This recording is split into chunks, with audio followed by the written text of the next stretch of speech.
Okay, hello everyone, hope you're all doing good today, and welcome back to another animation stream. Hope you're all doing well, it's good to see you here, and let's get into it.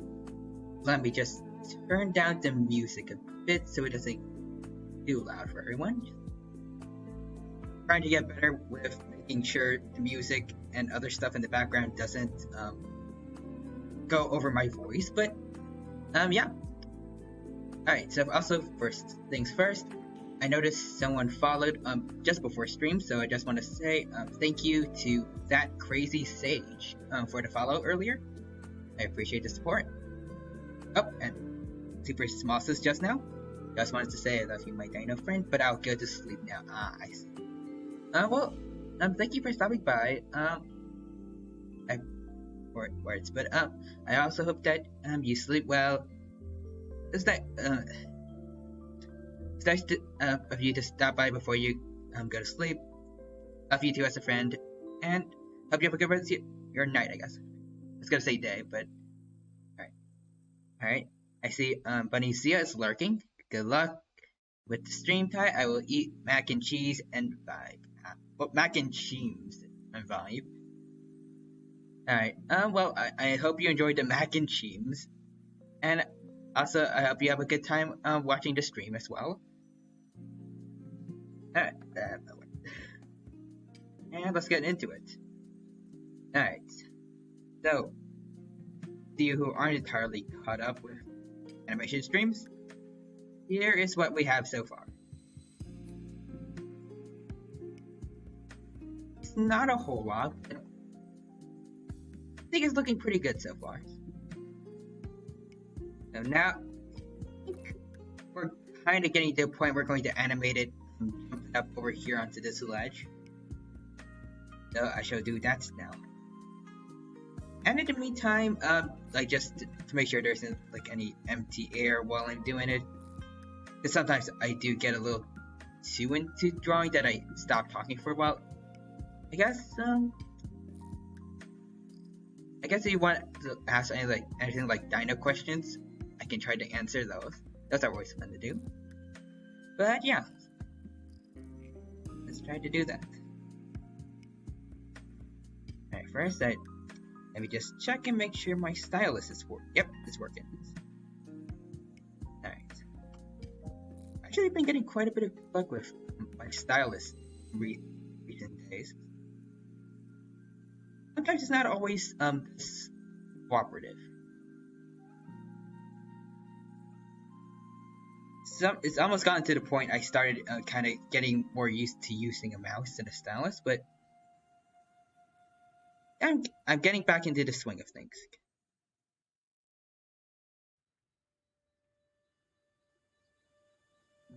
Alright, there we go. So there's one, pretty much one leg.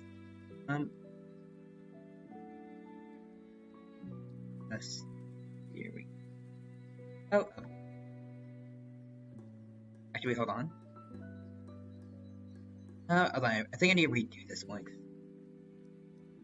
I remembered, I wanted this dino to have slightly thinner legs. It's what kind of dinosaur it's supposed to have. Specifically a Compsognathid. I don't remember which one I wanted it to be, or if I wanted it to be a baby Carcharodontosaurus. Though, considering a recent paper that came out, it could be both. Some people are now saying there are certain Compsognathids that are just misidentified baby Carcharodontosaurus. I don't remember which ones, but I did some, I think, and a fact or two last week about some of those guys.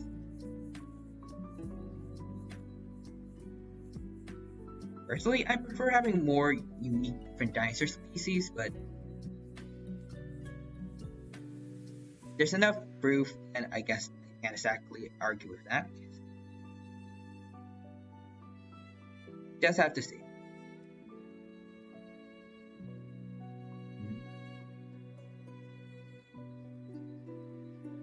Maybe you want to base it off, I think Sinocalliopteryx, I think it's called.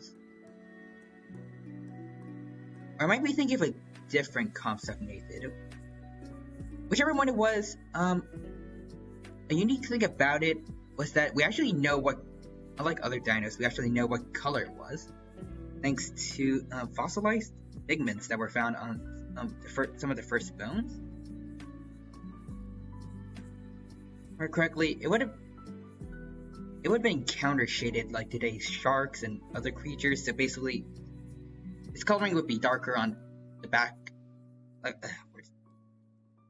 It would be darker on the back of its body, and then its underside would be lighter in color. And then also apparently it had kind of band light and dark coloring on its tail, which is kind of interesting.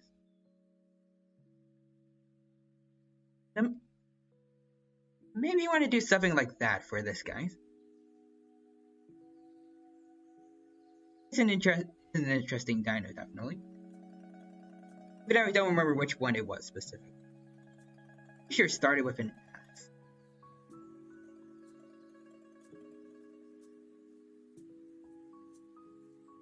I think it was like something Opteryx starting with an S, but I'm pretty sure there's at least two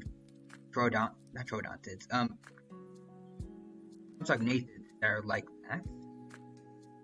I'm not exactly sure what his name was. But yeah. What I'm trying to think of other dino stuff to talk about while I'm doing this.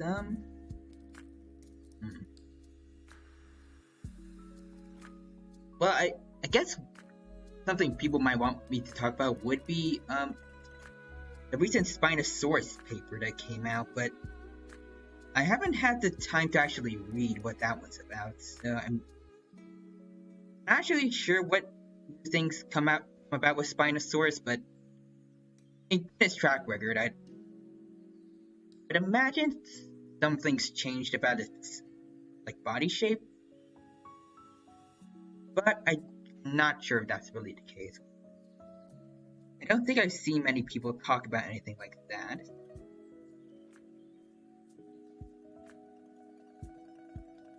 If that was I only see more definitely see more dope paleo art of Spinosaurus looking absolutely monstrous, I guess. In recent days, but I'm not in preparation for when the article was being released. But I haven't heard anyone say anything about what's actually in the paper just yet.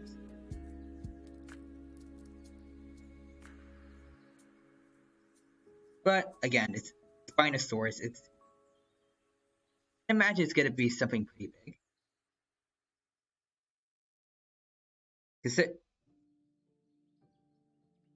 That particular dino usually it's always a really big thing whenever a new discovery is made about it. Mainly because of how much in just the few recent years that it's completely changed its appearance time and time again. I'm trying to think of good examples, back in when it was first being discovered, when we didn't have a head or anything for it, and it was before we discovered other Spinosaurids like Baryonyx, Suchomimus. There was basically back then reconstructions of it were just T-Rex with a sail slapped onto its back. But then when we figured out it was it was related to Spinosaurids that were recently discovered at the time, like Baryonyx, Suchomimus. Then it pretty much just became those guys with a sail. Pretty sure everyone knows Jurassic Park Spinosaurus, at least. Well, it probably wasn't direct basically solely off a Baryonyx, but just a general Spinosaurid body shape with a sail on it. I know Monsters Resurrected, this infamously kind of bad paleo documentary. I think they straight up just admitted their model of Spinosaurus was just a Baryonyx with a sail on his back. And for what I saw, it was also made a whole lot worse than what that Baryonyx model could have been. I haven't seen it, but Spinosaurus model itself is certainly outdated for its time. But yes. And then in the not late, but early-ish 2010s probably is when we started learning a whole lot more about it. I guess 2014 would be the most infamous year for that. Specifically when people were bringing up the idea that it could have been a quadruped instead of a bipedal dino. I'm glad we've mostly forgotten about that one. Personally, I did not like the idea of Spinosaurus being a quadruped. Hopefully that's not what the new paper is about. Otherwise, I'd be very wrong now.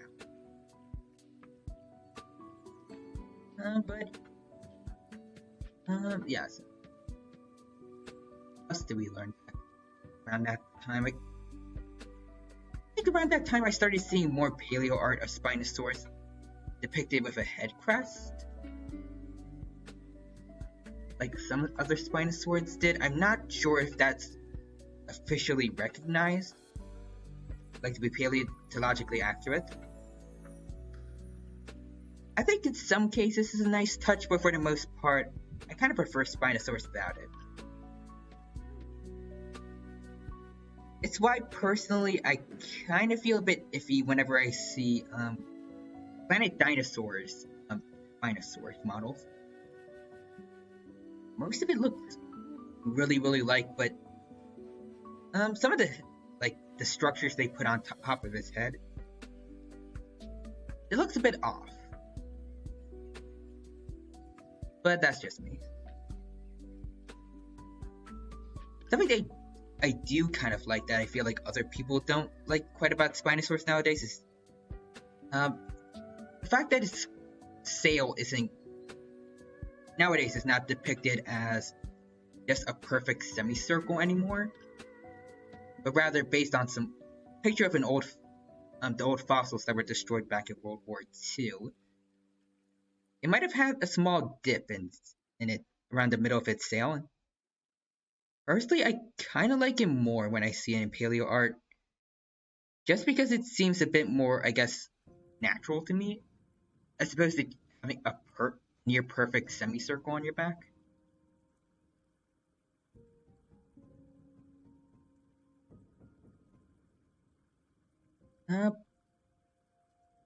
But yeah, that also that was that cool discovery fairly last year of Spinosaurus having a tadpole kind of like tail. I personally also really like how that looks nowadays. I remember back then when it was first being discussed, I really much preferred it having the typical theropod tail, but nowadays, kind of like how it was with feathered Tyrannosaurus way back when, it's really grown on me, and honestly, I actually prefer it now than having the normal theropod tails sometimes depicted with. I don't know. I feel like it kind of helps with its own, I guess, unique charm that it has from different theropods. I guess Spinosaurus already has lots of those kind of traits. Even more so compared to other Spinosaurids, it was pretty darn unique. As far as we know, Lila might be pretty similar to Spinosaurus. I don't think we found too many fossils of it just yet, so might be one thing we're missing to actually separate the two quite a lot from each other. A lot of people are also calling for them to be considered the same species, with Oxalaya being a new species of South American Spinosaurus. I think I'd rather its own genus and just strict closely related to Spino without actually being a species of Spino. Now, Sicklemassasaurus, on the other hand, I don't know about that one, because it was found a little higher up from where Spinosaurus was, I believe. But it's still around the same general area around northern Africa, I think. And there's not much that we have of it that's making it too unique from Spino. The part of me would like it to stay its own unique genus, just because I think the name Sicklemassasaurus sounds cool. Probably not as catchy as Spinosaurus, but I think it's a cool creature that I will hope is its own unique creature. There's also an actual possibly actual second species of Spinosaurus.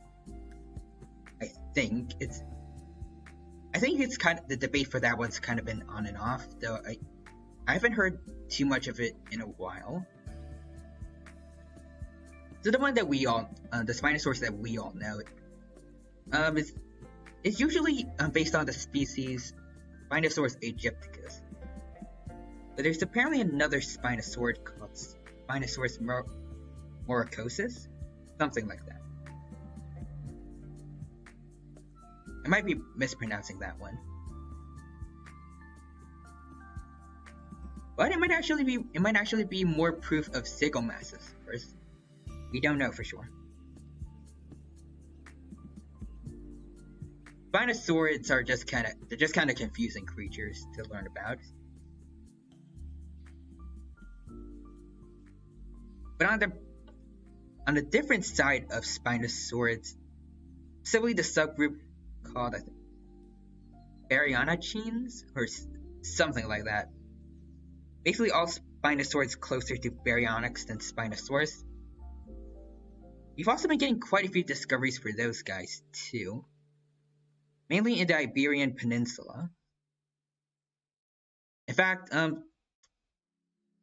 one of the last few weeks where I was doing dino facts for Spinosaurids that week. They were all either let me think about it. Yeah, I think almost every single one of them was a Spinosaurid that was discovered in the Iberian Peninsula, or was at least had some of his fossils found there. Like Baryonyx wasn't exactly discovered there, but it was found in England. But I think some of its fossils have also been found in the Iberian Peninsula lately. I think. And then the only oddball I had was, I think, Suchomimus. But I did manage to connect it to the other Spinosaurids from the Iberian Peninsula, because of the fact that even though it was a Baryonychine like the others, it was found in North Africa too. Not exactly where Spinosaurus was, and I'm pretty sure they lived at different times. But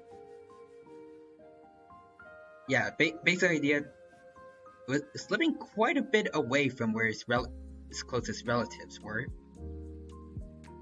So apparently people have been discussing whether or not the Iberian Peninsula could have been used by Spinosaurids to move around in between Europe and Africa. That's why they've kind of been found all over that general area.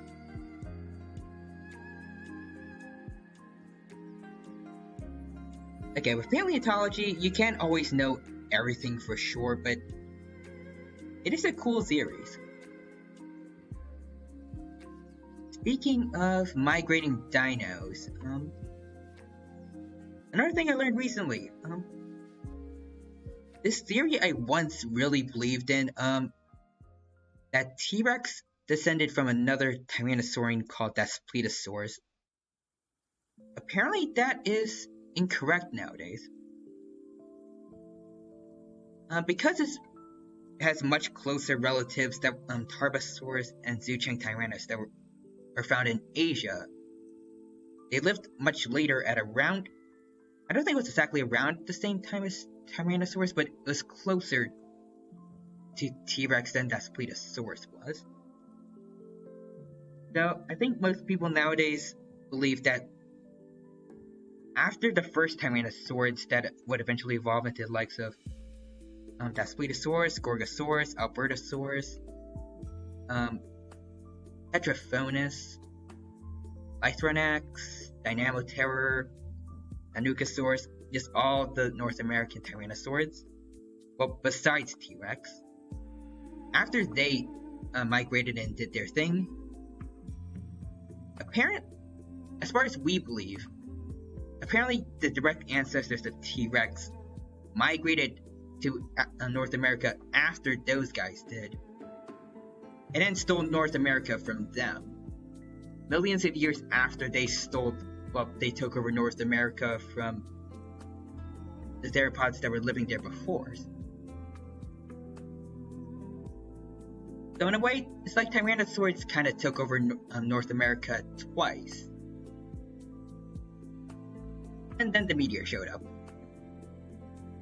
Kind of, I don't know, it's just kind of interesting, the kind of things that was going on with the dinosaurs back then. How much some of them were able to move around so far and also change in the million years that they were alive.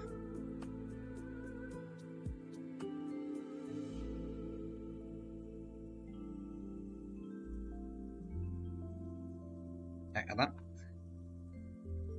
Move the frame here and okay. I think that's good. Frame.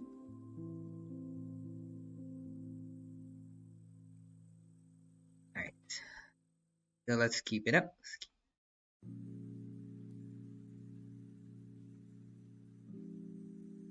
I again. And I forgot about what else I was gonna say regarding. Actually, I remember exactly what I was gonna say, but I don't know where to go from migrating Tyrannosaurs.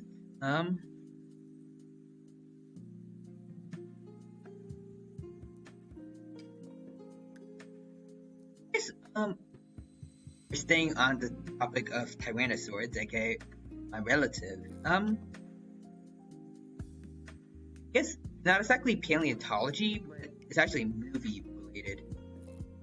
I made a discovery recently that I personally kind of feel iffy about. Regarding Speckles the Tarbosaurus' sequel, Journey to Fire Mountain. Apparently, they had Zhucheng Tyrannus in the movie, and when I first learned about that, I was confused because I watched the movie before I learned that, and they did not at all mention any other Tyrannosaurs besides Tarbosaurus. I think even One Eye from the first movie wasn't really mentioned at all. So I did a bit of digging, and apparently showed off Zhucheng Tyrannus in one poster. And apparently it was one of the unnamed baby dinosaurs that were kind of just in the background during that movie. Personally, I don't know how to feel about that, because I mean, Zhucheng Tyrannus is one of the big three of Tyrannosaurs, I'd say. Bigger than Tarbosaurus, slightly smaller than T-Rex. And in the Speckles the Tarbosaurus franchise, well, obviously, the Tarbos are the main dinos that films. One Eye the T-Rex was a prominent villain, so I don't know. I guess I kind of hope that I wished that Zhucheng Tyrannus would have had a bigger role to play in the sequel. Maybe Zhucheng Tyrannus could have been Speckles' friend during the big journey he was going through to find a son. As opposed to that Ankylosaurus character that I really did not like. I forgot his name. I think it was like Sai. But that guy was not pleasant to listen to throughout the movies. Some people might like him. Personally, I just kind of found him a bit annoying.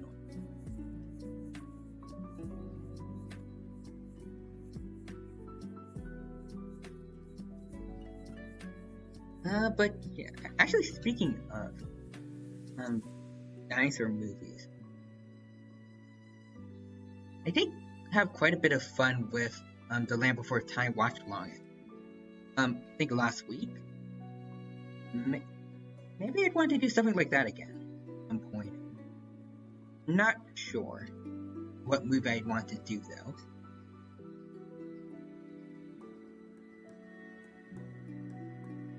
I guess I could go through all the both the Tarbosaurus, so I guess the Tarbosaurus movies. Maybe I can watch the documentary that kind of preceded it with everyone else.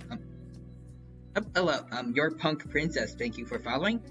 I appreciate the support. Welcome to the stream. Hope you're having a good day today. Thank you for stopping by, and it's good to see you here. And I hope that you have a good time with the stream.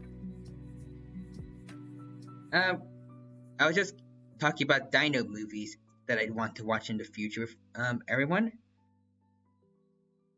While drawing the dino here, of course. Actually, I might as well show you guys progress I've made so far.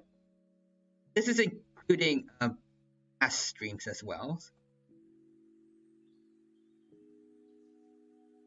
I feel like it's mainly in part the Credo, but I feel like it's looking quite smooth in terms of movement, and I'm pretty proud of how it's looking so far.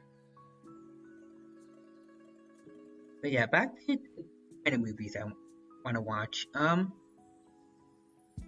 mentioned a predecessor to the Speckles the Tarbosaurus movies. I don't remember the name. There it is. It was called Tarbosaurus Mightiest Ever, I think.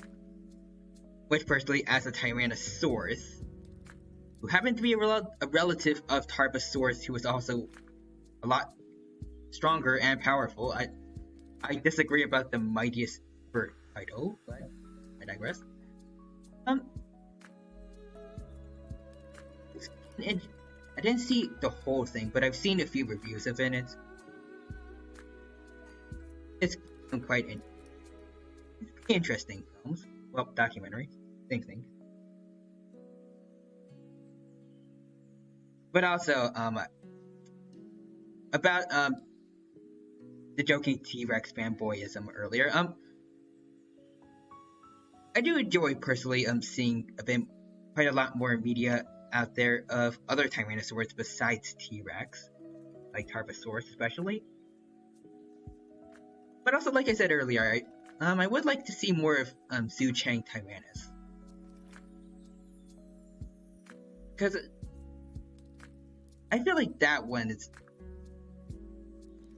it hasn't had the most attention, despite being one of the top 3 largest Tyrannosaurs we know of. Maybe it can be a Dominion. Well, I don't know about that. Then it would be weird to have another Tyrannosaur with Rexy running around too. Will Dino do a walketh? Yes, the Dino be walking. And it looks real cool, thank you. And this isn't even going to be what it looks like in the final version, because they want to change how the arms look at the end of it. Plus, we're going to also do a little extra drawing on top of it, like mainly give the head more features, maybe draw some feathers on top of it. We'll have to see. We've got big things planned for it, and hopefully those go well. Alright, now I'm to do the tail.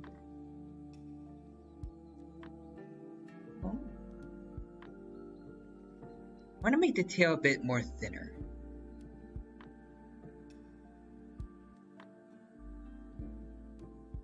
There we go. Perfect. Sort of. This part around here looks a bit off. But yeah, there we go. That looks good.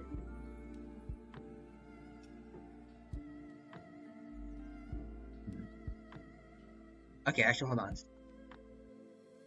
Right now, we're having it stand. It's going to get ready to jump.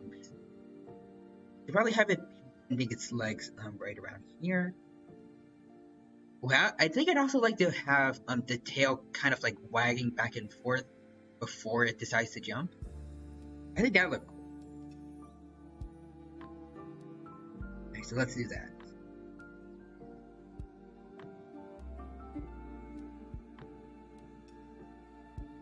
Give it a bit of a end to it. Kind of. Doesn't look quite the best. Yeah.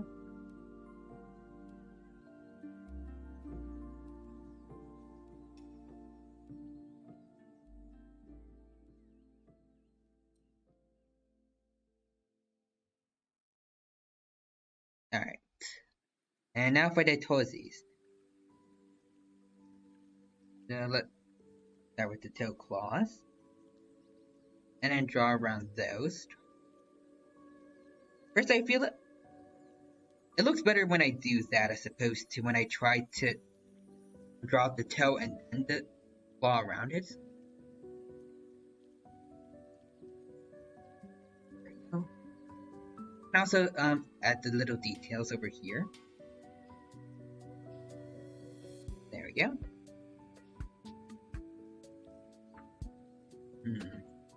Now for this one. I'll move it back a bit then. Well, a bit much, make it. His legs need to be fairly thin. This is the kind of dino we're dealing with. Long, slender legs for running. Even though I'm still not entirely sure what I intended this dino to be way back when I first started working on this. Back last year when I right after I did my loading screen, I wanted to start working on this. But right now I'm trying to go for a consognathid slash maybe Carcharodontosaurus kind of look. Well, Carcharodontosaurid. Not specifically Carchara.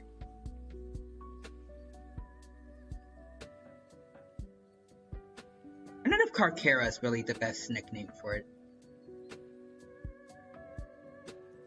I guess my favorite way of shortening it down would probably be like my gaming beaver usually calls it Car.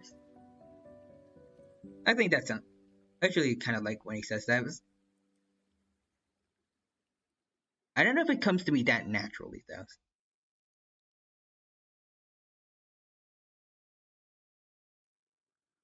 I know when I see Majungasaurus though, I usually I tend to call it like Majungabungasaurus.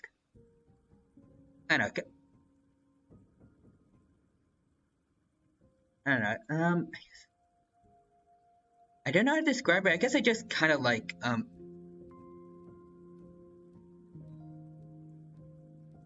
don't know like how well it sounds like Majungasaurus.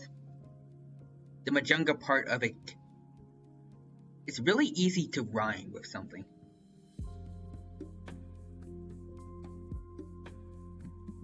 So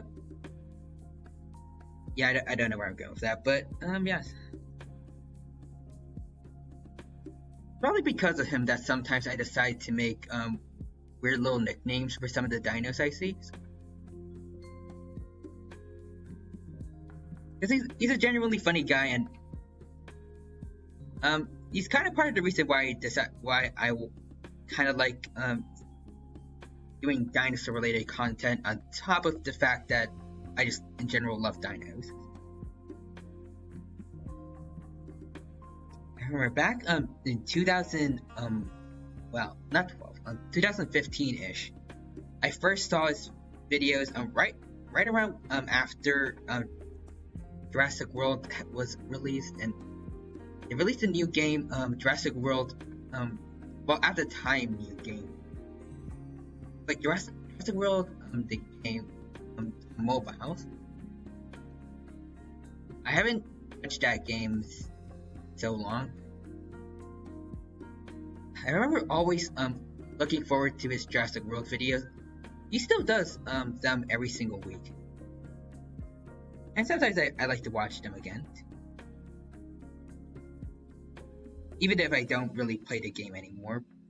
And it's fun seeing how much how far he's gotten since then. Whereas I have, he's been getting super hybrids and stuff like that all the way to level 40. Whereas I, by the time I ended, I did not even have a level 1 Indominus Rex. But I am on my way to, well, if I do decide to play the game again, I would be on my way to getting one. I think the best dino I had before I left the game was level 30, I think Stegoceratops.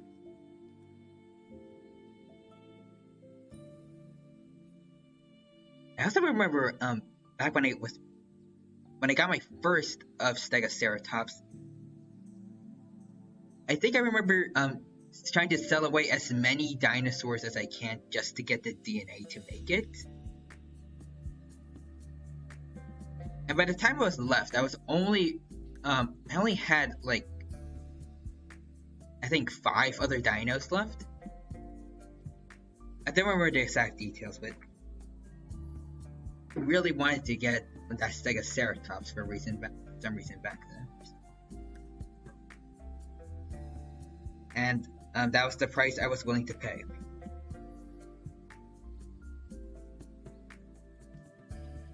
I've also been getting more into another Jurassic World game, Jurassic World Alive, that Game Viewer also plays. So, I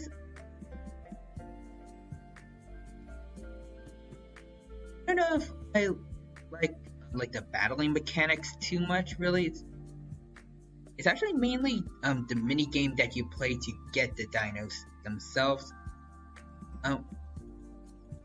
Where you kind of have to like dart them using a drone to gather their DNAs. I kind of like that more than the actual fighting in it. And unfortunately, though, regardless of where you are compared to the dino, it's always going to be like less than a minute that you have to get them, and if you're farther away, you get even less time. So yes, I don't know quite sure if Jurassic World Alive is for me, but so far it's been pretty fun to play. So. Really fun. Definitely something I can do pretty easily, like on my way walking to classes and such. I also did the same thing with Pokemon Go during the first semester of college. Though I've also kind of given up on that one. It was still nice.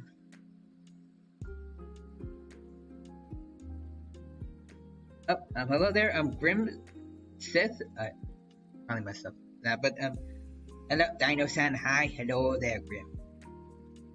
Welcome to the stream. Hope you're having a good day today. Thank you for stopping by, and it is good to see you here. And I see the animated emote in chat. I already forgot I said this, but I hope you have a good day today so far, and I hope you have a good time with the stream. Right now, I was just kind of discussing random stuff about dinos while drawing, and combined with other past art streams, here is what I have so far.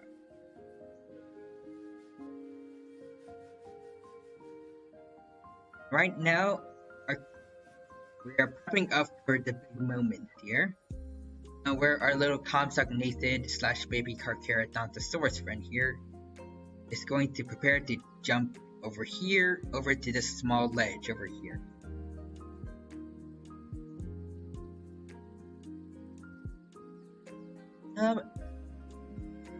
I don't remember what my intention was for this animation back when I started creating it.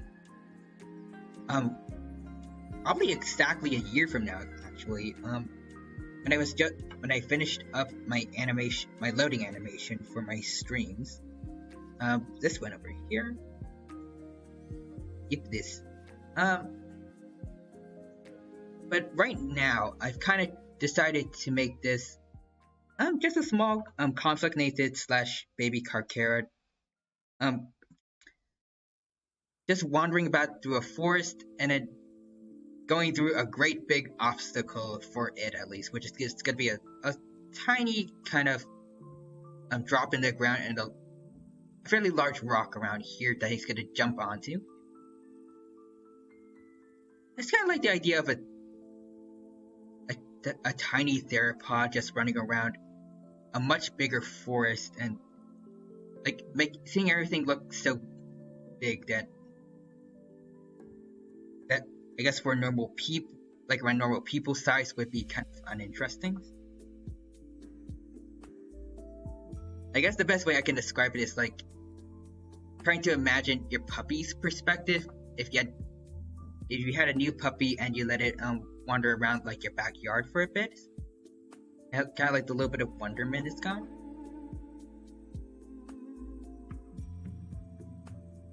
That's kind of what I want to go for here. That was a while ago. Yep, quite a while ago, and that also made me realize something. I believe I might have actually missed the anniversary of my debut day.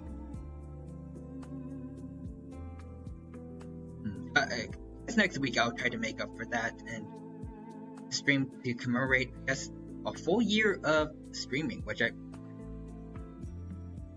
didn't even realize I've done now.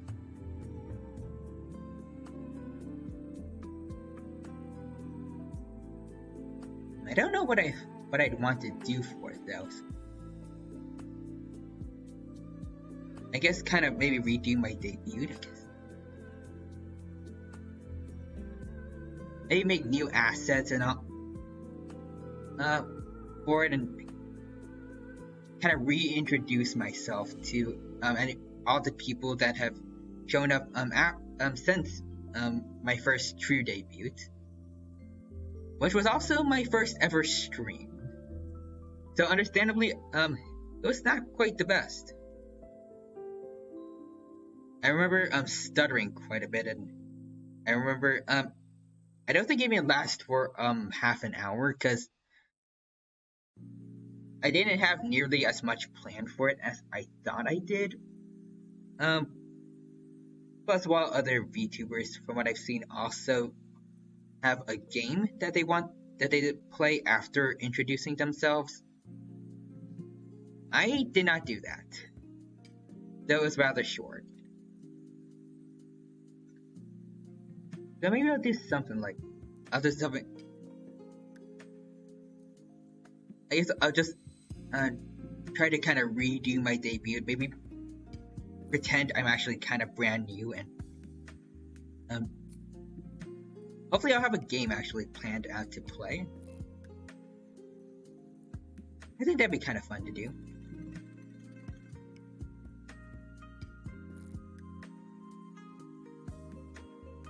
Maybe I could still use some of the old assets I use, or maybe upgrade them, because I actually do have some of the assets I had for my debut right here. They're usually kept over here and off screen, but turn layers on right now. Here it is. Let me put it above everything so y'all can see. Yeah, here we go. Here is one of the assets I used for my debut stream here. All About Me, Tyranno, Ty for short.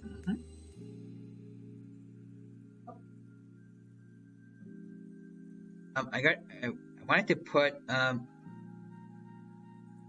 the rock back here. Using Control Z was not the right idea, but yeah. I think I'll try to like make updated versions of those. And again, kind of reintroduce myself. I guess next week at some point. Probably next Tuesday, because that one's still gonna be in March, so it's not gonna be too late. Plus, actually, on Monday and Tuesday, next week, we don't actually have classes, so I can have a lot more free time. Well, I guess not quite, because they're supposed to be advising days, so I need to talk with my advisor and stuff like that. But I mean, it's not gonna take too long. For the most part, it's gonna be a free 2 days.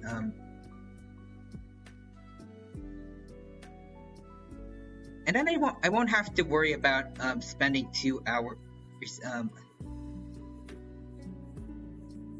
like I was gonna say. I won't have to worry about spending 2 hours away from everyone to deal with ethics class. Because it is interesting, but it's not always the most fun. We get into kind of heavy stuff, really. But yes.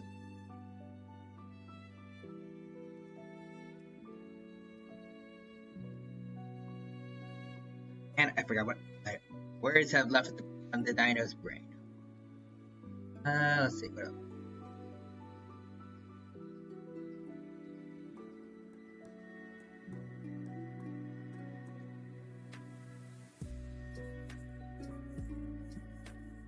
Okay, I guess also I'm not really sure what I want to do next Thursday, because I do try to stream every Tuesday and Thursday.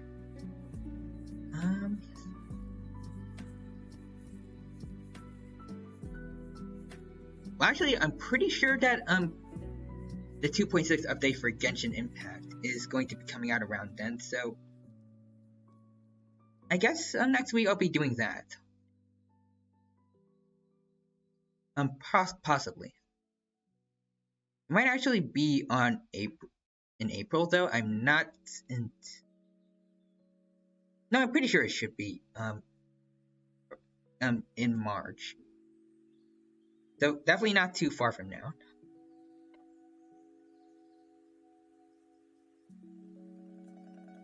I've also seen a trailer recently as an ad of Lee and Hokkaido going to Inazuma, so for story quests and stuff they've got planned for the new updates, I'm looking forward to seeing it. Alright. Bend the dino's legs a bit more, because we have them prepared to be jumping. Yeah. Guess we can move the leg further backish.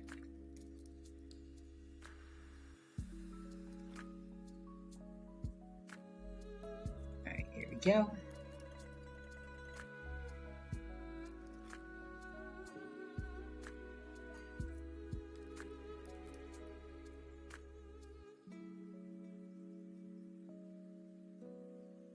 Alright, now to make the toesies. Here's toe claw 1, toe claw 2. Draw around that. There we go. Let's give him a bit more room. And hold on. There we go. And here's the second toe. Add a few details here and there. And nice. So that's another frame good to go, except hold on. Changed the wrong brush. Go to eraser. Alright, there we go. I think it's supposed to look like it's supposed to look more like that. And I think it looked this way looked a bit weird. I'm gonna try having it like this. And also, like I said earlier, I want to give the tail a bit more movement. Well,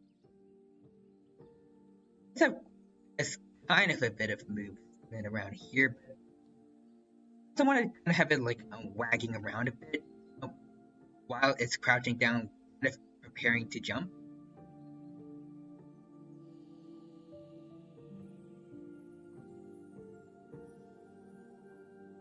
I don't know if that's something actual animals do, but I do see it quite a bit.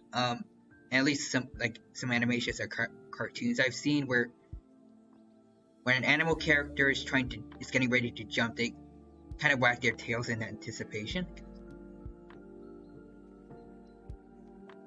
Or maybe it's just something they do because it's kind of seen as like a general kind of body language of excitement for certain animals.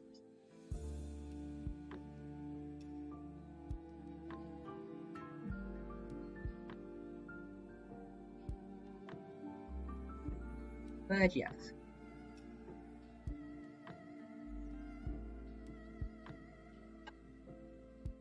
And now for the little bit of skin underneath the mouth and around the neck. I don't know if these kinds of dinos specifically had these. Specifically I think they're called laps. Like some iguanas have and other reptiles. But I think it looks neat.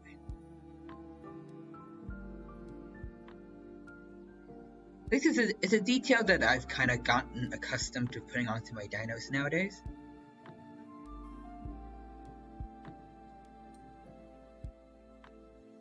Yeah.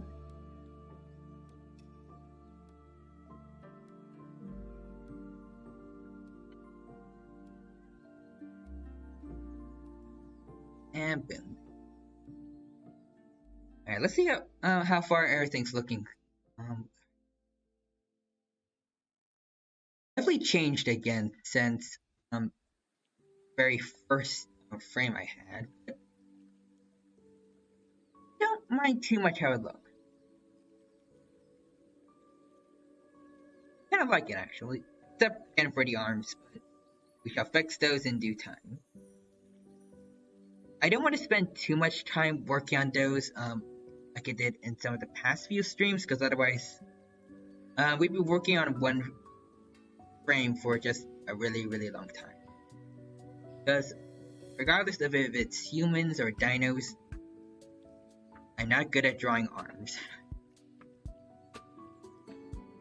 Speaking of humans, I should probably consider trying to draw more humans. Because while I want to say I'm proficient at drawing dinos, I've definitely improved in drawing dinos, but drawing humans is always something I've had trouble doing. Hello there, Jiggly Icy, welcome. Thank you for the follow. Thank you for the support. Welcome to the stream. Hope you have a good day today. Thank you for stopping by. It's good to see you here. I see the animated emotes in the chat. Hope you're having a good day today, and I hope you enjoyed the stream. It is good to see you here. And I think that's everything I don't really say for this. But yeah. I hope you have a good time here on this animation dino stream. And thank you for the support. I appreciate it. And it's good to see you here. Hope you're doing well. Thank you, Dino. Doing good. How are you today? The Dino is doing pretty good. Possibly a little bit more tired than usual, but it's okay. The Dino can work through it. Plus, it is going to be the weekend in just 2-ish days. I don't. Does it count it? If you count the day, it's 2-ish days. Depending on time zone, of course, because it's different for everyone. Well, not everyone, but like, there are a few people on Twitter who, in their time zone, they're always a day ahead of me. But for me at least, it is Thursday, so just need to get through today and then Friday, and then it shall be the weekend and I can sleep in a bit. That'll be nice.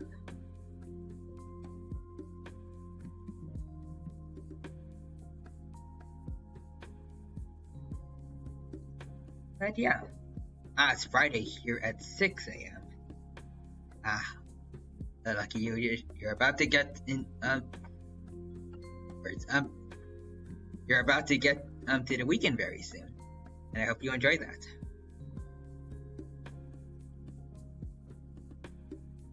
I still have a few hours to go until Friday, but I shall get there myself soon. For me, actually, hold on. We're like 12 hours apart, cause for me, just now it became, not just now, but like not too long ago it became 6:01 p.m.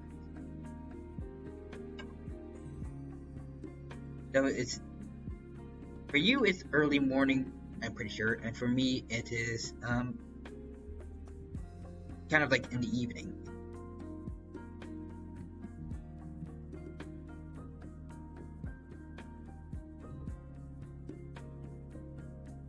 It's kind of interesting with how much we think about time zones when you're on the internet.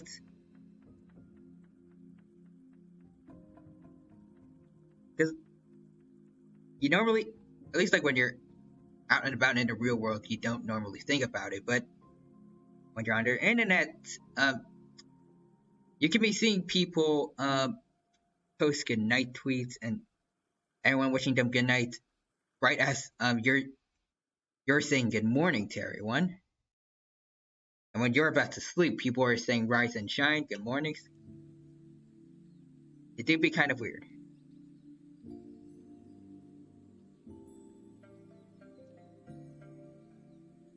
Well, it's funny, but also kind of sad sometimes when, because of time zones, people don't always have the best compatibility in terms of schedules. They do collabs and things like that.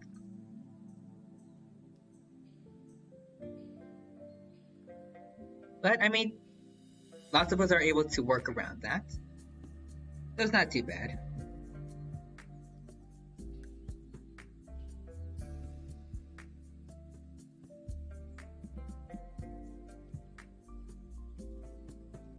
Alright. Let's do the last foot, and I think that'll be it for this frame here, and then we can move on to the next one. And I want to start doing more for the tail now, because we haven't been giving that one too much attention. Like it hasn't been. Oh wait, still need to do the arms. I'm not sure I did forget any of the other things.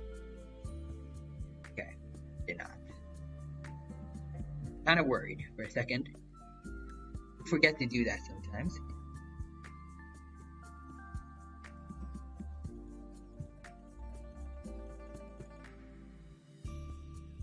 But yeah, let's see. I want to get a bit more small talk going while I'm animating. So, let's see. I'm gonna try and usual. I want to try and connect it to something related. It's more on brand for me. I guess. Is anyone also hyped up for Jurassic World Dominion? Because they've been releasing quite a bit of promotional stuff recently, and I'm quite excited to see what the movie's gonna be like. It's going to drop this June, I believe. I think the 22nd. I might be wrong though. But I don't know if I'll be seeing it in theaters or anything, but I do intend on seeing it at some point. Maybe a while after everyone else has, but we'll see.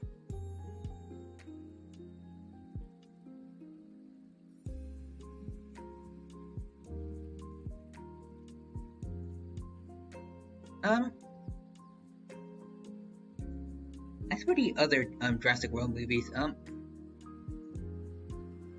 I personally really enjoyed those, though I have seen quite a few cases where other people do not um, like them too much.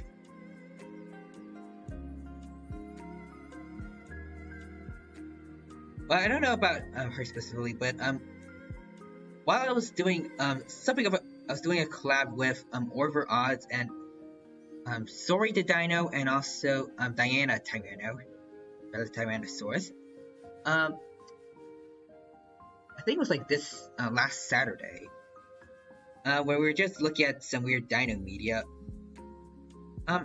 Pretty sure Diana said that she hasn't seen any of the Jurassic World movies yet.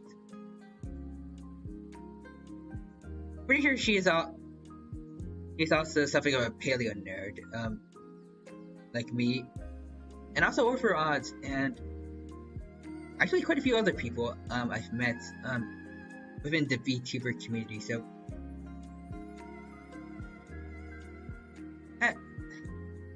it would be, I said this before, but it would be nice to gather a bunch of other dino-loving VTubers and maybe do something like we did with Orver back then, or maybe like a podcast, and we could just spend a few hours talking about our favorite dinos or stuff, like newer papers and discoveries about dinos that came about recently. Lord knows we'd have a lot of content to get from that, because there's been quite a few dino-related papers that have come out recently with discoveries and also a certain theory. Recently, there was this idea of T-Rex possibly being split from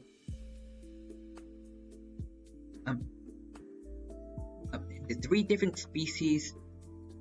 Tyrannosaurus Rex were also going to, that's like some specimens are going to get identified as, well, they might get identified as T. imperator or T. regina.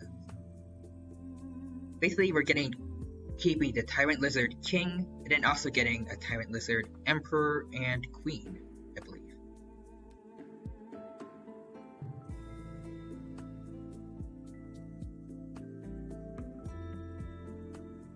And then it's also made me realize that my VTuber name is actually almost really close to being an actual scientific genus name. Tyranno Imperio. If Tyrannosaurus imperator becomes an official Tyrannosaurus species, then yeah, my name is going to be technically well, not completely, but somewhat a scientific recognized species, and also I guess in that case I might have to change my last name, well, VTuber me's last name, and well, that, or I have to kind of slight rebrand from T-Rex to newer species. But me, as well as a few other paleontologists, are kind of against the newer paper that came out, because there doesn't seem to be too much evidence really supporting these ideas. Or at least there was the evidence presented is not quite the most convincing, I guess. I don't remember who it was. I think it was Raptor Red Rights, another paleo nerd YouTuber actually. I remember in his most recent video about dinosaur revolution, where he was talking about the T-Rex, and as a result he did bring up the new idea about new T-Rex species. I think he said something about older study by another paleontologist analyzing many of the T-Rex fossils we have nowadays, and truthfully told, most of them are they do kind of vary quite a bit, but most of them are, it's just kind of like certain pathologies unique to those individuals, if I remember correctly. So basically, it's kind of like how, as far as I could understand, it's kind of like how every human isn't the same as every other human, and as a result, every T-Rex specimen they were always found to have a few slight differences from each other, and because of that, the paleontologists doing that study concluded that from the fossils we have so far, at least, there isn't exactly any evidence of like sexual dimorphism. Well, specifically, nothing of any new species, and not even of sexual dimorphism. The most we can really get from our fossils so far is really their age, because that's a little bit easier to discover with fossils. So there's usually telltale signs of some of creatures being fully grown and others still developing from their bones, but besides that, we aren't quite sure, like, is there any distinct versions of T-Rex, I guess. So, until we get a bit more evidence to know for sure, that T-Rex theory might be out the window, but again, it's technology, it's paleontology. So you can never know for sure, and one day there can be out of nowhere a new paper that gives us proof that there actually were 3 different types of T-Rex, well, Tyrannosaurus after all. We'll just have to see. And back to what I said earlier about us not even knowing like differences in sexual dimorphism between Tyrannosauruses. As some might interpret from that, indeed we don't really know any of the genders of the Tyrannosaurus skeletons that we do have. And that includes big names like Sue the Tyrannosaurus, and also Scotty, Stan, all the famous T-Rex specimens we know of, plus all the others that aren't quite the most well known. We don't really know what any of their genders are specifically. And the reason Sue was actually named Sue in particular is only because of the paleontologist. It was after the paleontologist who discovered her, and not because we thought she was a female. Personally, every now and then I probably just automatically say and refer to Sue as a she, but we don't really know.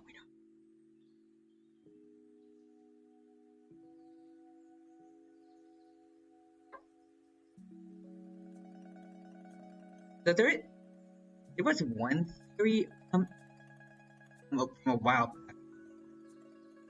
Female T-Rexes might have been larger than males, and also the same thing with other dinosaurs, because they might have been needed to be that big to lay their eggs, but I think that theory's also been debunked in recent times. I'm not entirely sure how so, but well, I guess it probably has something to do with birds. Because even with today's birds, most of them are still sexually dimorphic, with males being larger than females. And they also lay eggs.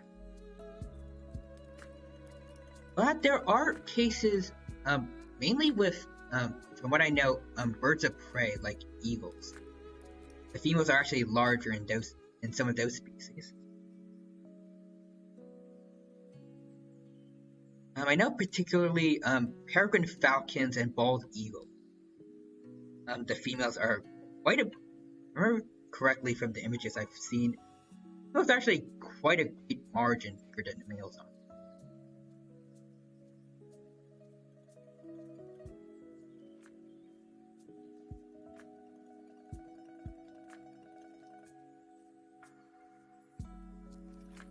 Again, we don't know for sure, but I guess I do kind of feel like it would be cool to see, like, just how big a female Tyrannosaurus could have gotten compared to the males, if that theory is true. I think the same is also true with great white shark. That's larger. I'm not sure exactly. Nor can I really say anything for other sharks, because I'm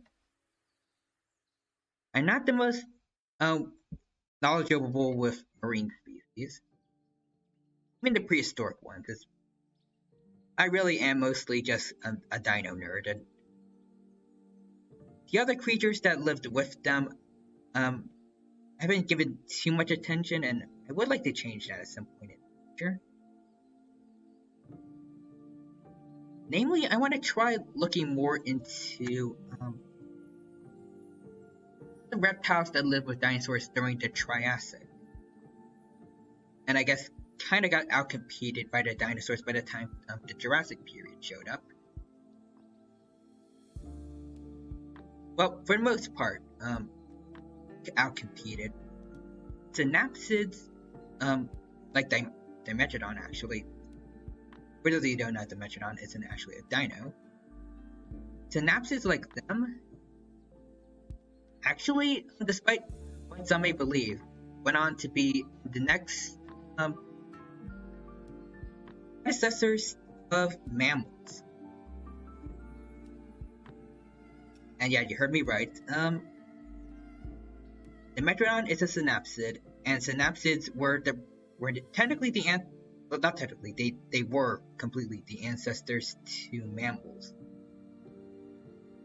So a Dimetrodon is actually more closely related to you than to actual dinosaurs.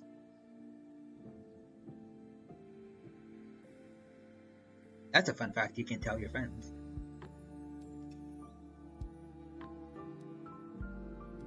And technically, I'm pretty sure mammals today are still classified as synapsids. Leave.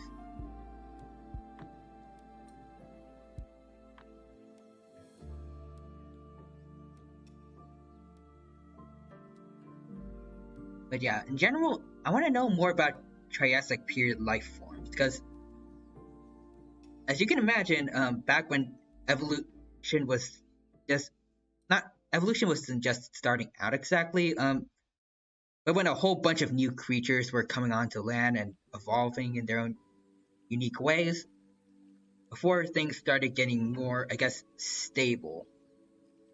Some of the strangest creatures ever came about it. I can't name anything specific, but it was some very interesting stuff, especially with, I think, pterosaurs that were found around that time. I might be wrong, but pterosaurs in general are also pretty kind of wacky looking creatures sometimes. There are quite a few of them that were able to really stand out, I guess. And dinosaurs could do the same thing too, actually. It was actually later at the time of dinosaurs when this one dino, I think it's Yi Ching, or I don't remember which one it was exactly. It was a dinosaur that looked like it was trying to evolve into a dragon. I don't know how to really describe it, but instead of going for wings like other dinosaurs that were trying to fly and then would eventually become birds, and other avian dinos, this one particular dino for some reason decided it would um get bats-like wings, I think, with its arms. I suppose, like, it would have flaps of skin between them, opposed to actual like wings that dinos that would eventually become birds had.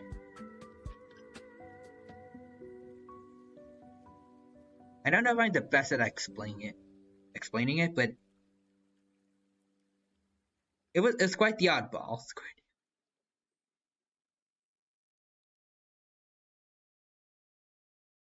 And let's see, what I'm trying to think of any other bizarre creatures I can think of. I think I remember also hearing something of I think it was like a herbivorous crocodilian. I don't know if I'm exactly right about that, but I think I remember hearing something like that being a thing.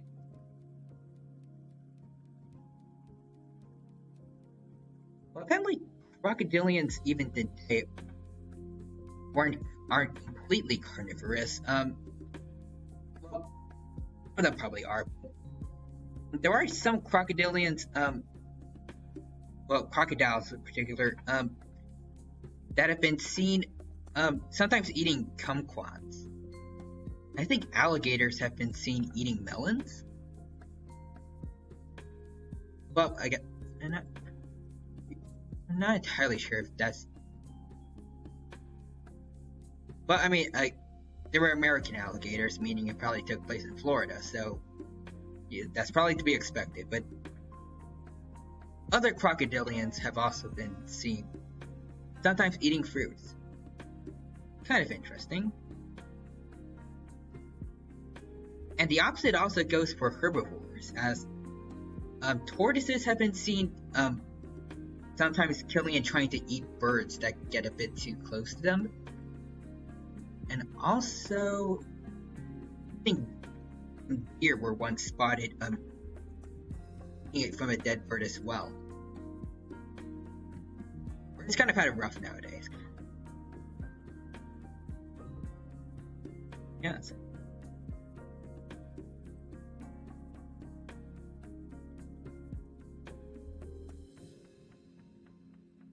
So, in short, you can't exactly say anyone is particularly solely a carnivore or herbivore. I mean, it's probably not common enough that you could really classify them as omnivores, but it's safe to say, while carnivores primarily eat meat and herbivores primarily eat plants, some animals are willing to kind of cross over the line every now and then and eat things you wouldn't expect, I guess.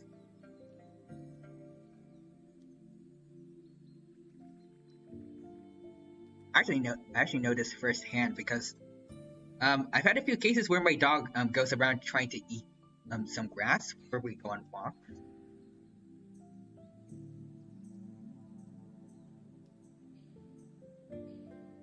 And people like to say it's because some carnivores do that to get more fiber into their diet, but like it's because they're lacking in fiber. But that's kind of just in general what you're trying to do when you purposely try to eat plants, kind of like herbivores do. So.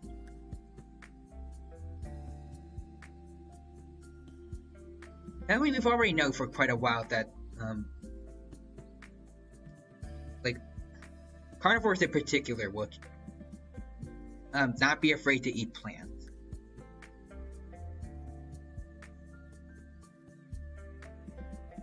As for the herbivores, I'm not entirely sure. I feel like all the examples I listed just now are fairly recent. We probably had a few cases of herbivorous animals taking the opportunity to eat meat and someone absolutely freaking out in ancient times. But I don't know if we've if it's ever been documented.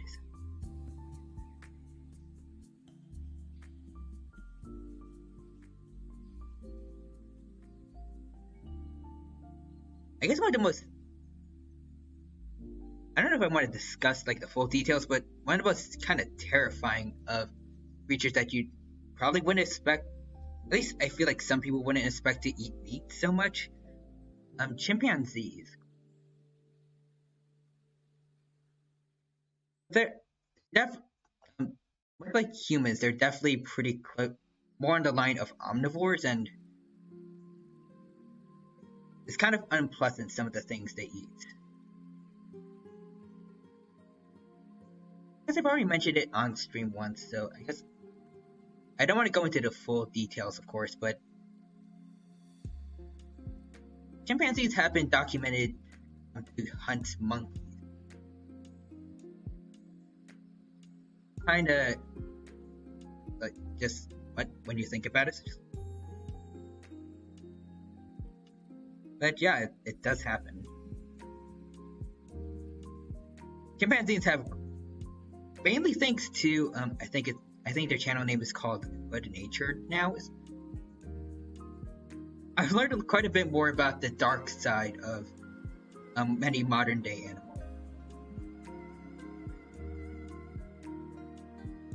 And it to say the least, it's a bit terrifying.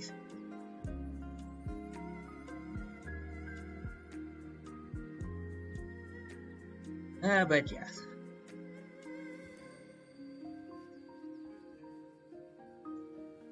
Let's see what else is there to talk about.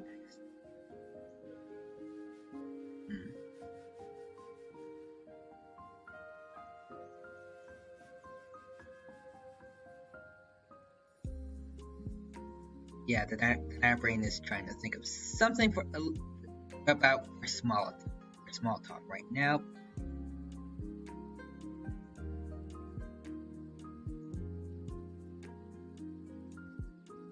I don't know if I ever really talked about like any personal stories I have, like other streamers tend to do, but I'm not sure if I can really think of anything on the spot that I feel will be actually interesting.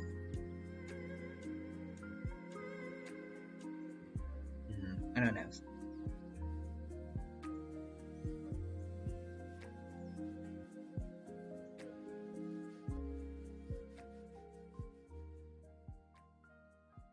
Can't think of anything too out of the ordinary. Well, I mean, there's probably something odd that's happened before that I remember at the top of my head.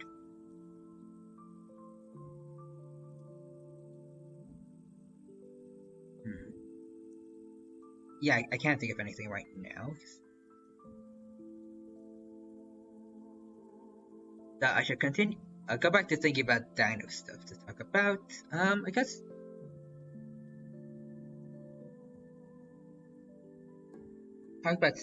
We talk about the big three in terms of theropod families. Talk a bit about tyrannosaurids, a bit about spinosaurids, or pterodontosaurs as well. How about I guess I'll think about going smaller and maybe dromaeosaurs. And I guess the first thing that comes to my mind for that would be the Pyroraptor that's been released, well, not released, but revealed for Jurassic World Dominion. I don't know how everyone's thoughts on that design are specifically, but I personally really like how it looks. It was initially worried at first when people first saw the toys. I personally tried to avoid spoilers as much as I can, but it's some of those I got a bit too curious and spoiled myself for a few tiny things, but nothing plot wise. But when I saw how the final version looked, and it did look quite similar to the toys that were leaked, I personally did not find them to be looking too bad. I mean, on as for how things have actually been going for quite a while with Jurassic World Dominion, more feathers are being revealed. Feathered dinos are being revealed, which is always, as paleo nerd, I quite enjoy that. Oh, hello there, the milkman, Mifa. Welcome to the stream. Hope you're having a good day. Thank you for stopping by. Hope you have a good rest of your day. Hope you're having a good day today. Hope you have a fun time with the stream, and it's good to see you here. It's Mifa. Oh, sorry. Yes. Hello there, Mifa. Welcome to the stream. Hope you are having a good day today. Thank you for stopping by. It is good to see you here, and sorry about messing up your name earlier. Yep. Okay. There we go. But yes, we right now we're I was talking about dinos while I was drawing this dino here. I was talking about the Pyroraptor from Jurassic World Dominion that was fairly recently revealed to the public. And as I was saying just now, I personally really like how it looks. For one thing, feathers are on this dino. As with quite a few other dinos that have been revealed for Jurassic World Dominion, which, as a paleo nerd, I personally like. Though I do like scaly dinos too.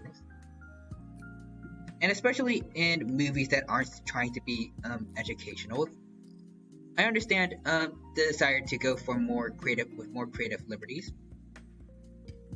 But I do appreciate the decisions to go more scientifically accurate every now and then. And personally, I like kind of the red and also a bit of blue on the Pyroraptors. People usually go the full route, yeah. I see that quite a bit too, but for me, I'm more like I go down the middle. I can appreciate both feathery and scaly dinos. Even if it's a dino that scientific wise is supposed to be feathery. Unless you're explicitly trying to go as scientifically accurate as possible. And if you're doing like a documentary that's trying to educate people. If you're not doing that and you're just doing a movie purely for entertainment, I don't really mind how the design looks. Well, I don't mind if the design is scaly, feathery, or if it's different anatomically wise from the real creature. As long as it looks cool. And I can tell that they put a lot of work into the creature's design.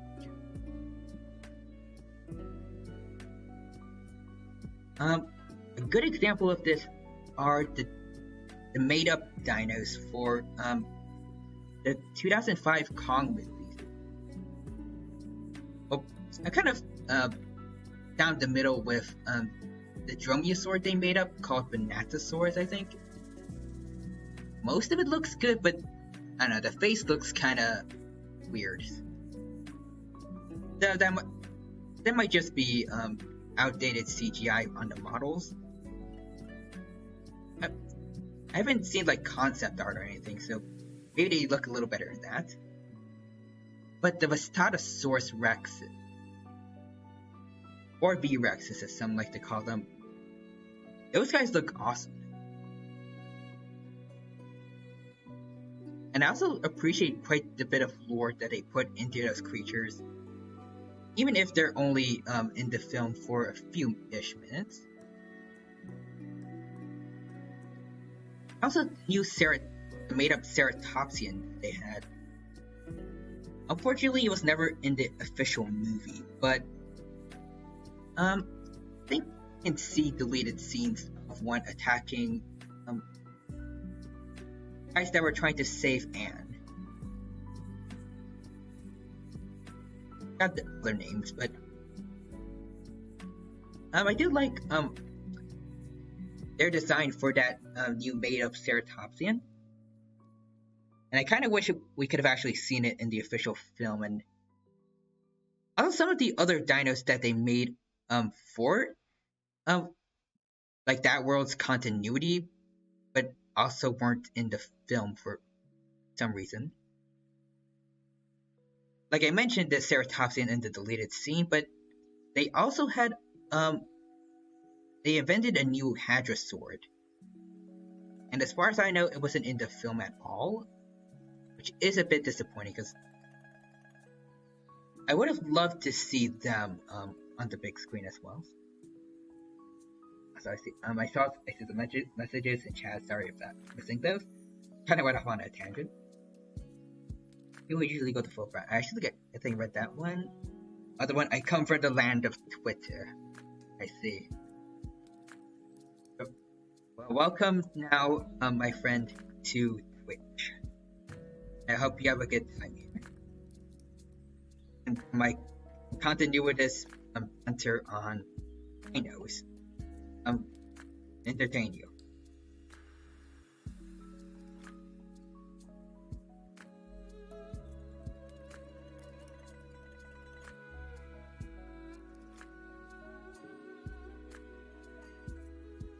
Trying to make a new frame, but um um oh wait, hold on.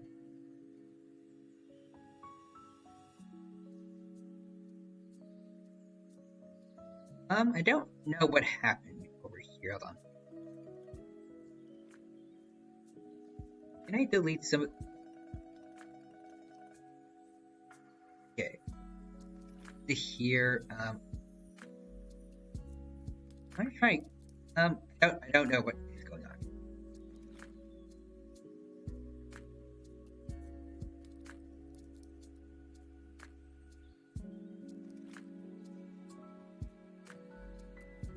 Huh. Okay.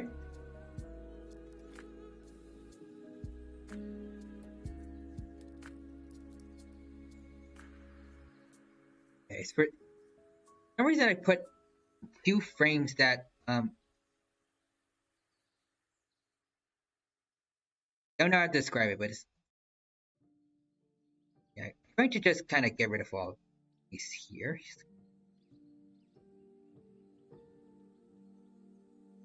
Okay. Please remove frames and pull. Okay, there we go. I don't know what I did there, but it's fixed now. Assuming this is Krita, I can't use it. Well, it is Krita indeed, and it crashes.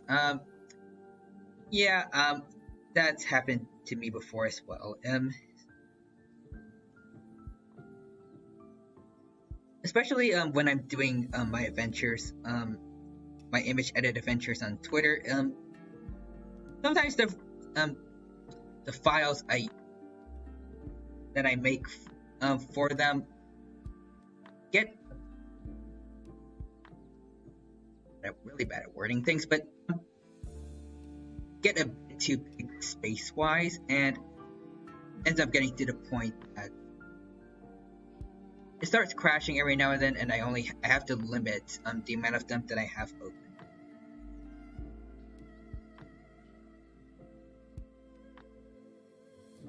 All right.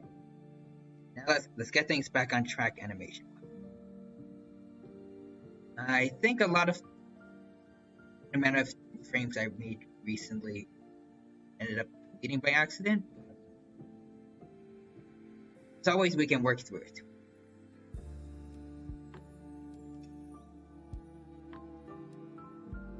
But yes, speed is a bit iffy, but at the end of the day, I still really love this art program, and it's free, so I can't exactly complain too much. If I paid for Adobe Photoshop and it was crashing, it might be a bit more annoying. Rita, it's an annoyance for sure, but I can't say it bothers me too much. happens when I barely have anything done. Oh, hmm, bit odd. But technology can be a bit iffy like that sometimes. Um, hmm, I guess probably check your. And not the best with advice on stuff like this, but I guess check your settings and see what might be up with it. I probably look up on the internet any solutions because again I'm not the best with tech advice. But I'm not sure how really to deal with Krita crashing over and over again, other than to just when it crashes, just reset and try to continue about your business, which is probably not the best advice. Use Fire Alpaca, a different free software, and then for image edits or putting multiple stuff together, I use GIMP. There. I haven't heard of those two. Well, I've heard of Fire Alpaca, but the other one I don't think I've ever heard.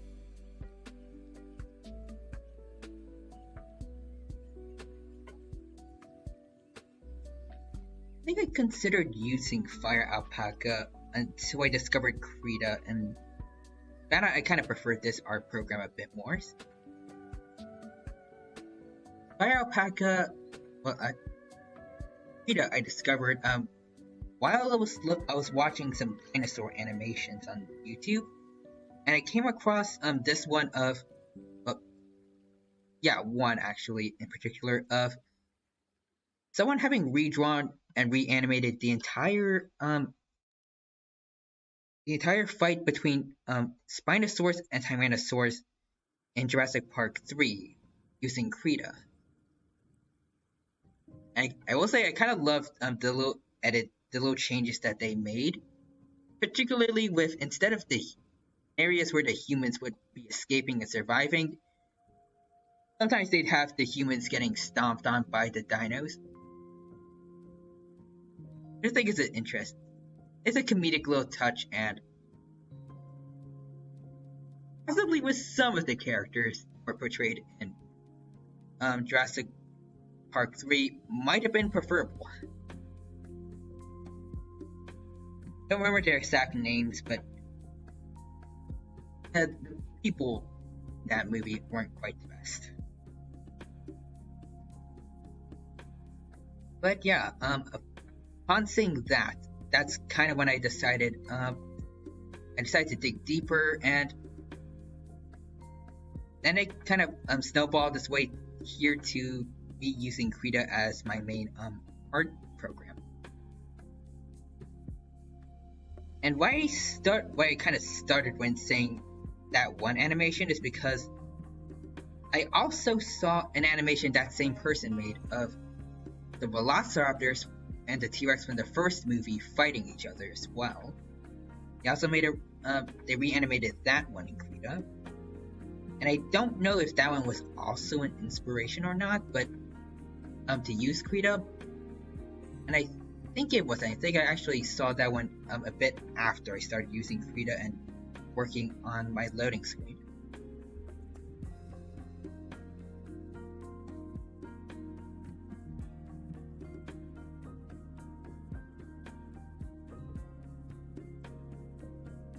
But one thing I would like to do as time goes on, and hopefully I get better at animating, I would like to attempt to make my own animated short about dinos, specifically for I guess my lore. That would just be about Ty starting out as an actual baby Tyrannosaurus trying to survive in the Cretaceous. And I feel like I would like to take a few creative liberties there, actually. I'd want to go scientifically accurate. red in some areas too, but for the most part, I'm thinking that I like to I want to go a bit on the fantastical kind of side too. Probably, I think I'm probably going to, if I do decide to make it, I might make the dinosaurs a bit more as human, than I guess other, like dinosaur projects. Not, as in like I'm actually going to make them human dino hybrids. Definitely not that, but I think I'd want them to possess more human-like emotions and kind of family bonds and emotional connections, things like that.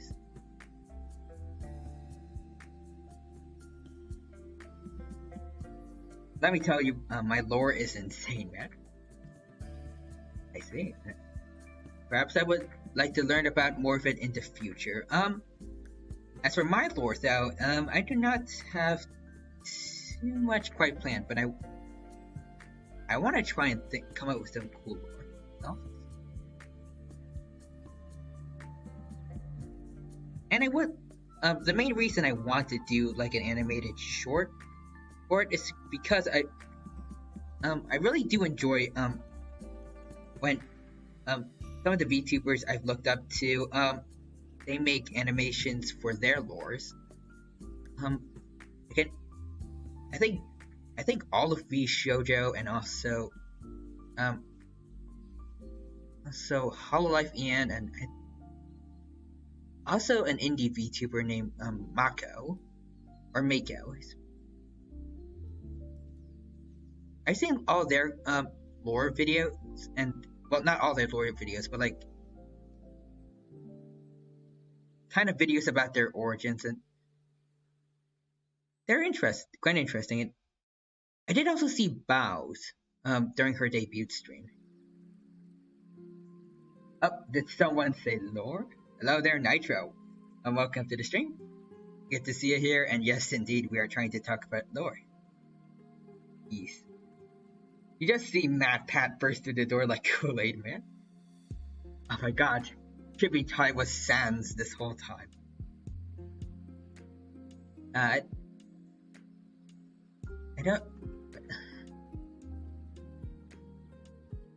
don't remember if it was particularly hated or not, but I know a lot of people do kind of make fun of Matt Pat's old video. That one of his theory of sands being nests, I think, or nests being sands.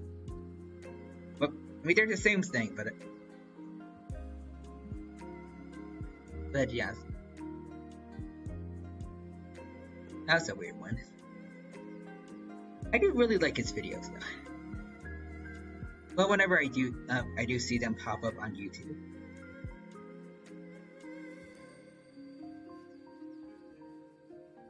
I mean, he's got a pretty good sense of humor, and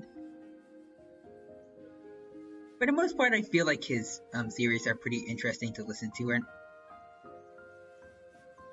I'd say for the most part they're pretty convincing in terms of evidence, but I don't know. The nest equals sans theory was not meant to be taken completely seriously. I see.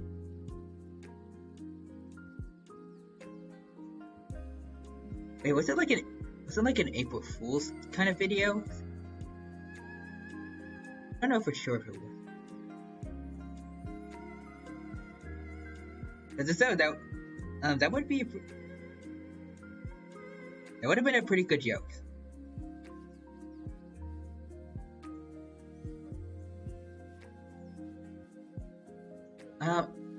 Speaking of that, I've actually seen other cases where if it is true, I've seen other cases where April Fool's videos ends up going a little bit too far, I guess. Specifically with this Godzilla fan channel called Monster Island Buddies.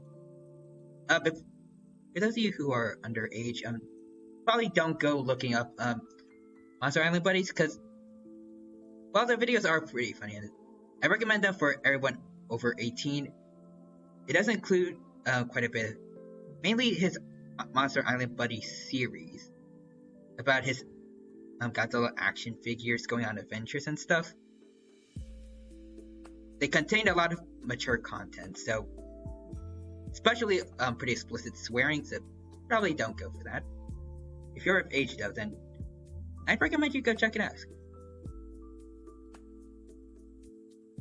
But yeah, he once made an April Fool's video about him possibly doing his entire series over again in stop animation, and apparently a lot of people took it seriously to the fact that I remember him saying, I think even today he's been getting requests and people asking when that's going to happen. I remember him saying that while he made a few videos talking about some of his old videos. Also, I see some messages in chat. Sorry for going off on tangents here. I wasn't. It was somewhat serious, but he was very clearly stated it was probably wrong. He didn't clarify it at all, though.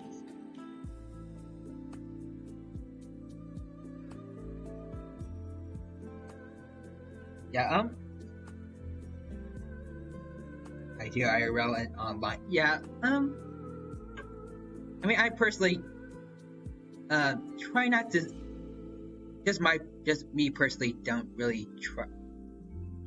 I kind of limit myself on swearing. I won't say I never ever dare to swear, but for the most part, I don't really try to limit myself.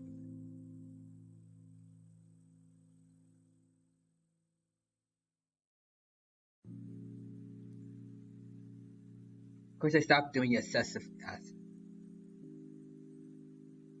Again, I don't have a problem with people swearing. It's just me personally. I don't want to do that too much, and also just personally, also in chat, it's much like me. It's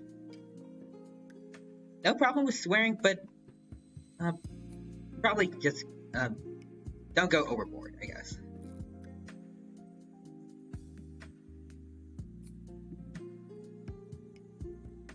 That's the only problem I'd have with. That's only the main problem I would have with swearing in chat. As long as it's not too obsessive, I don't really have a problem with it at all.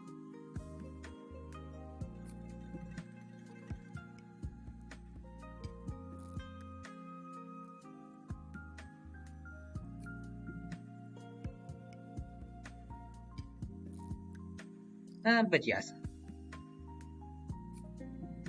I mean, part of me feels like I probably should always try to limit a bit about how much I swear, because not just because personal preferences, but also because of the fact that children are probably going to be attracted towards my content, because, I mean, I'm a talking dinosaur. Kids are going to see that and want to check it out, so I'd want to like be as family friendly as possible.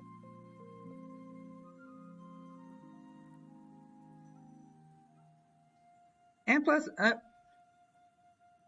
mean, I guess there's always the simpler solution of just kind of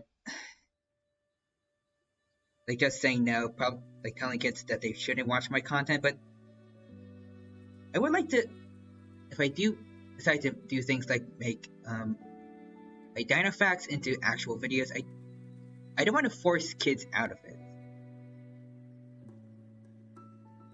So I just want to try and stay as wholesome as possible and try not to swear too much. And I might put on like a few occasions, maybe I get like really frustrated about something. I always try to limit myself to it.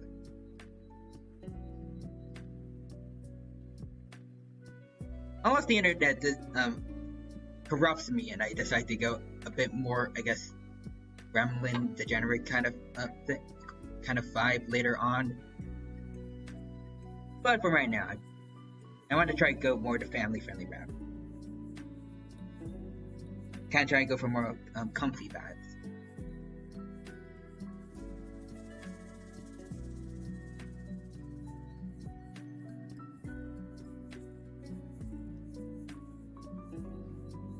But yes.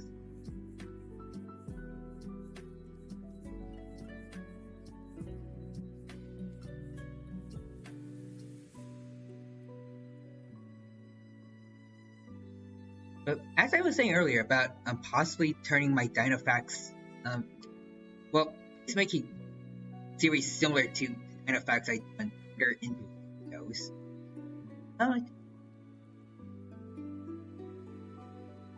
I don't know.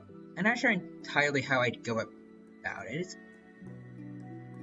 Part of me is considering just like maybe just I could make it easy on myself and just have myself talk over like stock footage from documentaries, so I can push them out as often as possible, like at least similar to the pace I have for my Twitter dino facts, or maybe they could be more farther and fewer in between compared to my Twitter dino facts, but they could have more effort put into them. And maybe I can have them be fully animated myself of the dinos I'm talking about, and have, well, when I get better animation, I can have Chibi Tai running about and actually talking, like pointing at the dinos, interacting with them while talking about them. I think that'd be cool.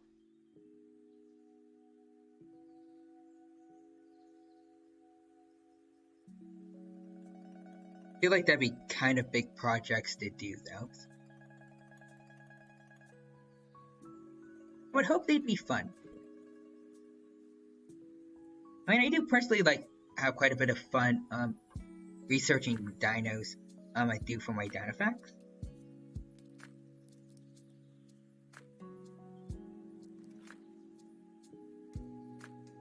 No, maybe.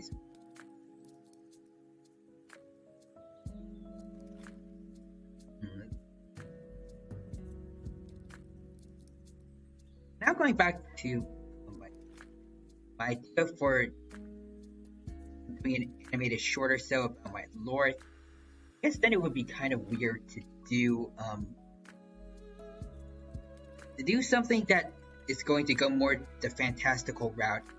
I make lots of content trying to be educational about dinos. I guess I would just put up a disclaimer if I do decide to make an animated short like that, and just say I'm definitely just going into like very imaginary in terms of it and not completely scientifically accurate.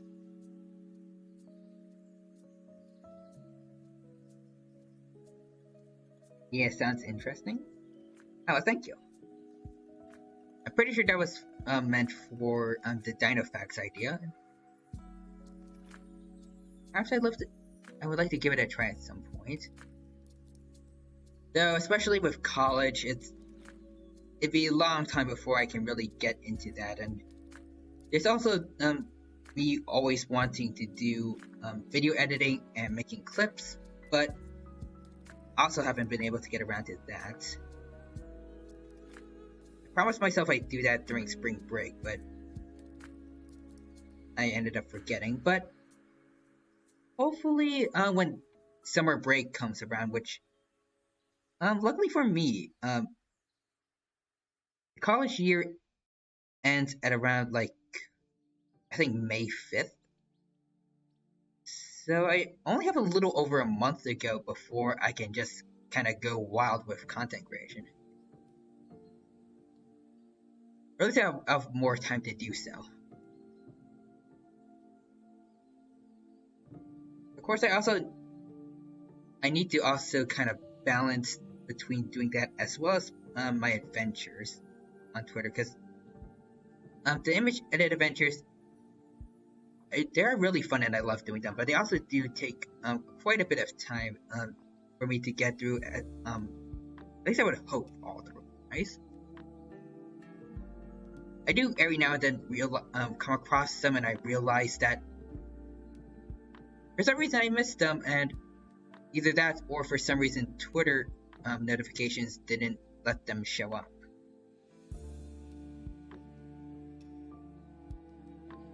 So that's kind of annoying a few times, but for the most part, I'm managing, and when I figure out how to I manage in general, and hopefully you guys should be seeing like edited clips of some of my streams maybe, and maybe more animations, stuff like that. And hopefully, speaking of animations, hopefully I can get this one fully completed within the near future, I guess.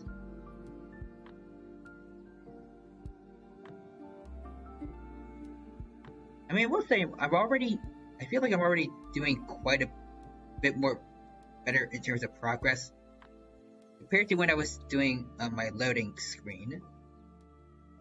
Because I think in total, between when I first opened up, I first made my Twitter account back in December 2020, and when I did my debut on March of exactly last year, I guess. Yeah, I started it around December, so yeah, that was about technically 3 months of work, mainly because I did kind of like right now I don't really reuse any frames, and I draw every frame is a new one. And also, I feel like I kind of procrastinated a lot during that time. But most of it was also due to things like my last year of high school and other things, but yeah, I mean, I eventually got it done, and I'm proud of how it looks, but I feel like I was getting a bit lazy at making it every now and then. But eventually it all worked out. And after getting myself a bit more motivated during the last few weeks before my planned debut, but I was able to get it done. The debut itself, I personally feel like it did not go the best, because, like I'm pretty sure I said earlier, it was my very first ever stream period. So I had no idea what I was doing. It was quite a mess. I remember because I didn't have a second screen at the time to look at it from, I had Twitch opened up on Chrome, so my audio was echoing the whole time, and I was very nervous too, considering it was my first time streaming at all and talking to people. It was a bit of a mess, I won't lie, but I do really like looking back on it and then seeing how I am now in terms of talking to people.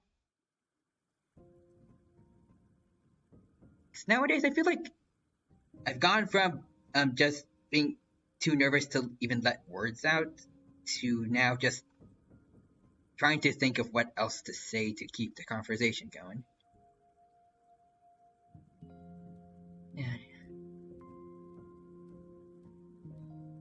But yeah, after this past whole year, I guess, of streaming for the first, well, not streaming for the first time, but my first year total of getting some streaming experience, I do want the next year of it to get more, I guess, advanced. So I want to upgrade my stream setup at some point, like get myself an actual mic, because throughout this past year, including right now, I don't have an actual microphone. I do technically, but I don't have like a microphone stand or anything. I just have the built-in microphone in my laptop. So I'd like to get an actual microphone at some point. And I'd also like to get a better better laptop, or just a gaming PC in general, so I can better play the games I want to play and stream for you guys, like Ark. As I've said in other streams, I've had it just sitting around in my stream library for over a year now, just waiting for the day I can finally stream it. Right? Like, I want to see.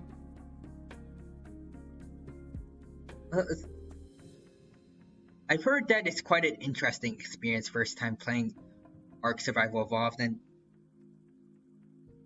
I want you guys to be there to see it and watch me get absolutely desecrated by all the creatures in Ark.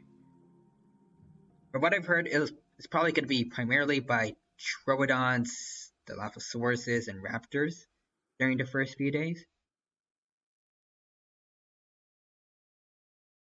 And yeah, when I do that someday, I hope it'll be fun. And on top of getting a better PC and everything,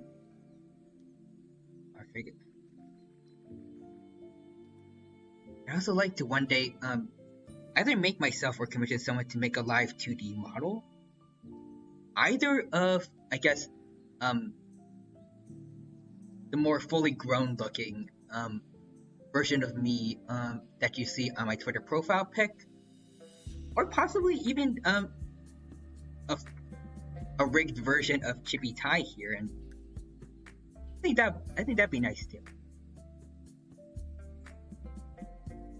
I honestly go for either, but yeah, I would like to do that at some point. And other goals I have, also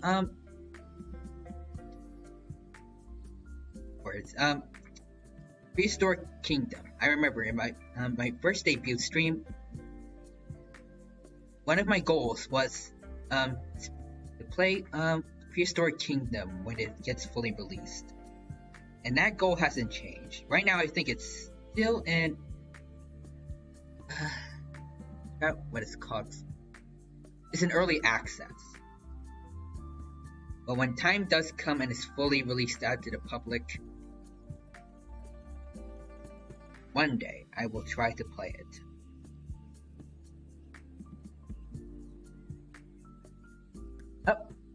I'm a very social. I have a very social anxiety-ridden person. Honestly, I mean, I definitely feel like streaming has helped me get better at talking with people, at least on stream. But in real life, I feel like I'm still kind of somewhere down the middle in terms of talking to people in real life. I mean, except for the few IRL friends I have, but I mean, friends, so they're obviously kind of a bit of an exception because I'm more familiar with them, more comfortable around them than most other people. Now, wait right now, it's me, Vlad. I plan to raid you, so stay here. Ah, I see. Well, hello there, Kaiju friend. Welcome to the stream. Thank you for stopping by. It is good to see you here, and I guess I'll be staying here for a bit until you decide to raid me, I guess.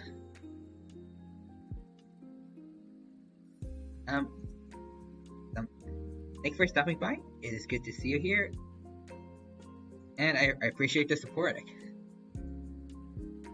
And I hope that you're having a good day so far. I'd imagine that you're streaming right now, so I guess hope that's going well, and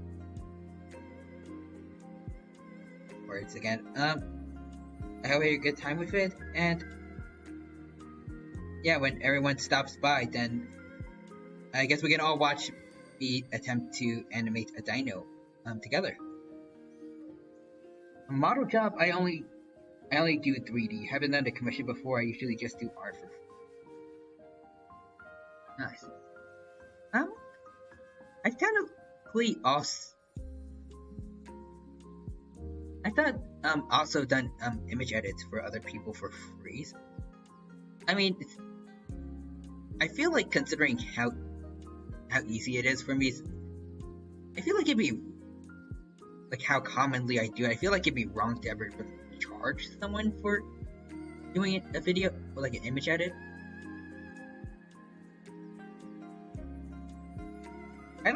I just want to do those for fun.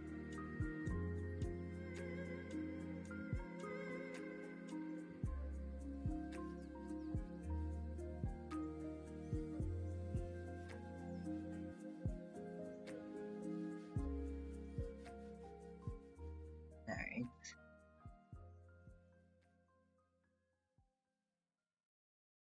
But yeah, I don't know if I'd ever do like the like I don't know if I ever really do 3D modeling too much.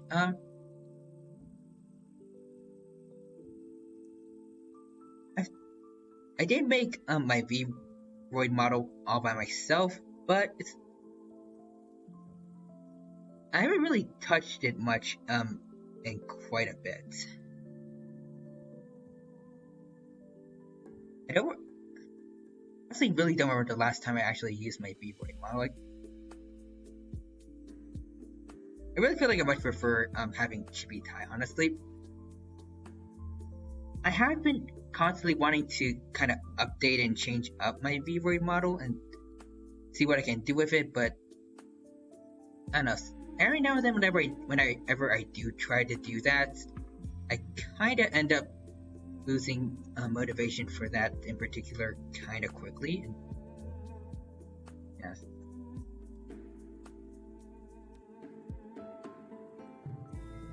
I kind of feel like I'm at this point, especially Chibi Tai in particular is so iconic that, like, to me, that I don't know how I'd feel about changing up my design now and like having a look that's completely different but also existing at the same time as Chibi Tai's. The other Chibi Me's, small versions of me that have been made over the past few months.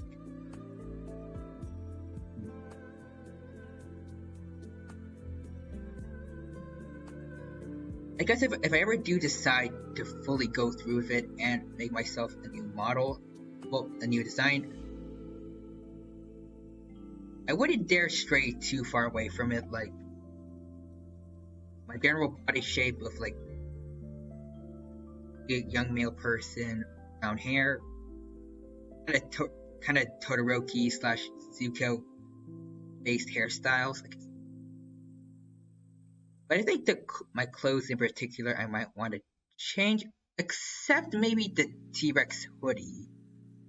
I feel like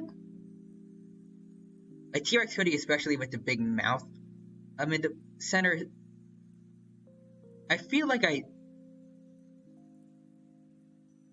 I've gotten too used to seeing that one that I don't feel like I'd want to change that for anything.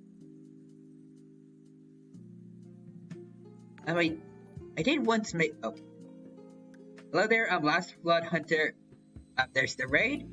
Thank you for the raid, Last Blood, and also for the host.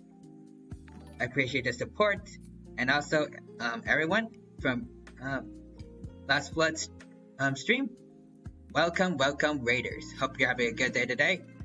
I am Tyranno Imperial. It is good to see you all here. Hope you're having a good day today. Thank you for stopping by. I see Sunbro 42, Sunbro 420 in chat. Kaiju's go roar, indeed. The Kaiju raid has appeared. And also thank you for the follow just now. I appreciate the support, and I hope you have a good time here. Oh, Dino Man, yes. I'm Giant's Dino Man. Make it bigger. I can make him bigger. I'm bigger dino man now. Now I too am a kaiju. Well, but not really. Probably a few more requirements to being a kaiju than just that. But yeah, welcome everyone to the stream. I hope you're all having a good time today. I hope that the stream you came from just now was super fun and you all had a good time there. And I hope you also enjoy watching me try to draw a fellow dino here. Here's what I've got so far. My chat is breaking, but hello, kaijus go roar. Kaijus go roar. Hello there, Flood again. Welcome to the stream. Again, I hope you have a good time, and I hope that your stream went well, and I hope you had a fun with whatever it was you guys were doing there. Whether it was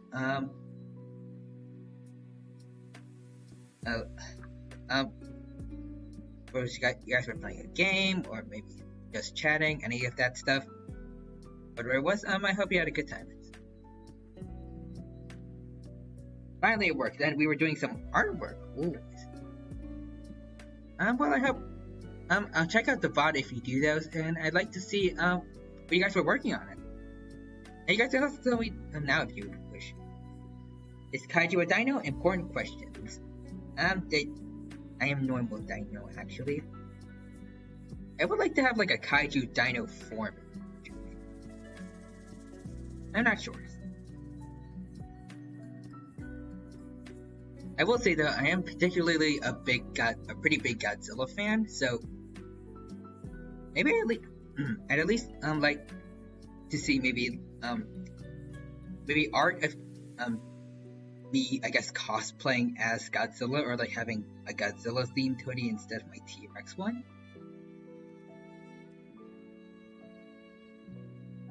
I was making some sort of fan art for my friend. Oh, nice. And actually, Dino, I did turn you into a kaiju once, remember? I think I remember that. There's been several times where Chibitai has turned giant or changed sizes in general. Check Twitter.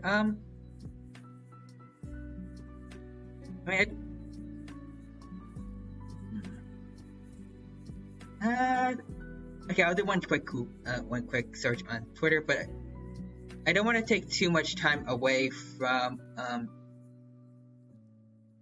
like the animation, because I don't want to keep. I want to do whereas I want to focus on doing that as much as I want as well. Okay. Let's see. So I guess I'll just look up Chibi-Tai at, well, not Chibi-Tai, Twitter tag, and then kaiju. After you don't want to, but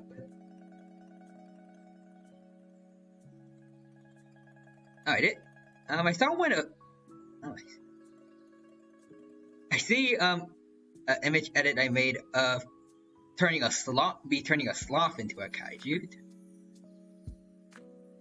Specifically a sloth at J underscore Stocky on Twitter. The Slothman 47.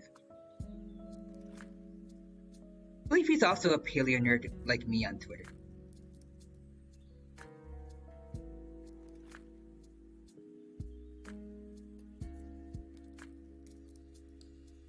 Yeah, I think you know, I have to but the DMs, the kaiju will DM you with the image. Okay, then thank you for that. Let's get back into the animation too.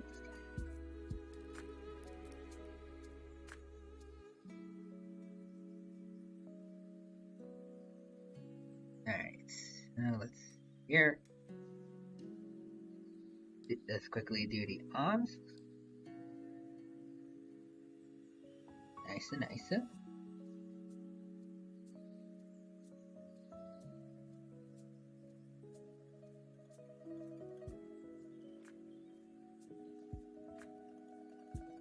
There he goes.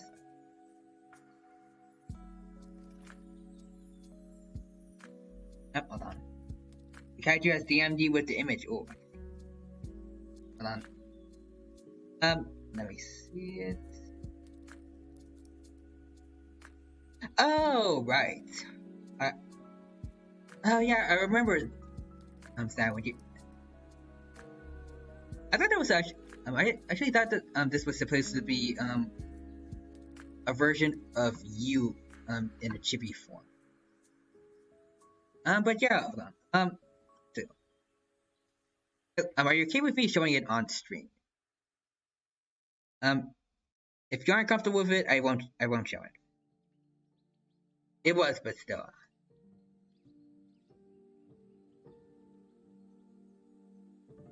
You can use that if you want, and yes, I'm fine with that. All right. And everyone, here it is. Here is, I guess, Kaiju Me that Split made a while back. Yes.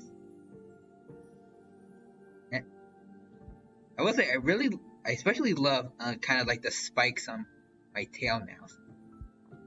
That's a cool detail.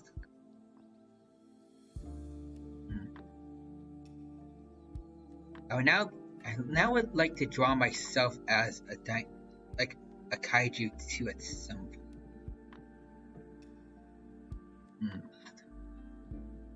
That's another project I shall have planned for the future at some point. I'm also a part of the Dino the Wizard Guild, which is nice. True you are. And so is everyone else here. In chat, all of you are welcome to join the Dinos Wizard Guild. What? I don't remember. I can't say I have any one particular inspiration for where I decided to do that that adventure from, but I think I guess Fairy Tail in particular was one of the biggest things that got me thinking to do that. Because I was actually watching a few Fairy Tail clips while I was trying to come up with an adventure, and I guess it kind of popped in my head. And we can try doing that. Oh, that'd be cool. Yes. Maybe in my dino form too. A mutated version of a T-Rex. Of the T-Rex specifically. Maybe it could look a little something like Zilla from 1998 Godzilla movie. I know a lot of people are kind of about that one, but as the movie that did introduce me to the Godzilla franchise as a whole, it personally does hold a place in my heart. Plus, the TV show brought about by that movie was absolutely glorious. Fairy Tail slaps it. It is a pretty good show. A really good anime. Well, I know some people are quite a bit divided on like its general quality, but I personally really enjoyed Fairy Tail. I used to keep up with Fairy Tail 100-Year Quest manga that's been coming out now, but I haven't been keeping up with it too much nowadays. I'm kind of waiting to see if they decide to make an anime for the sequel, like for 100-Year Quest. Personally, I kind of prefer seeing Fairy Tail do.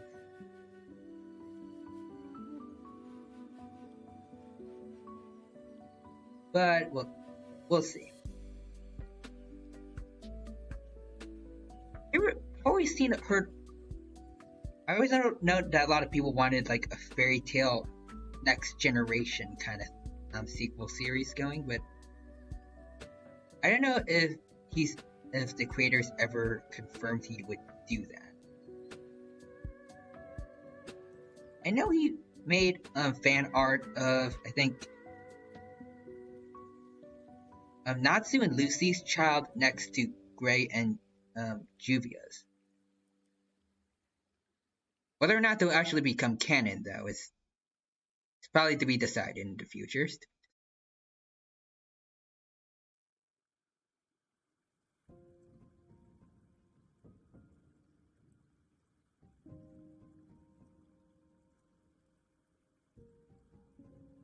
I will say though, it's I, I, uh, I don't think it'd be too bad if I said I guess about kind of down the middle, I guess, with was like the last season of the original fairy tale show. It's like the final battle with Acnologia in particular. I don't know how to feel about that. It was pretty cool, but I don't know. I felt like for the final battle of an anime that went on for so long, like to end the story with that was a bit kind of, I don't know, just underwhelming, I guess. I guess technically it wasn't the end because they're doing an 100-year quest series, so. Oh, OMG, guess what new title I got? Oh, the dino is interested. What did you find?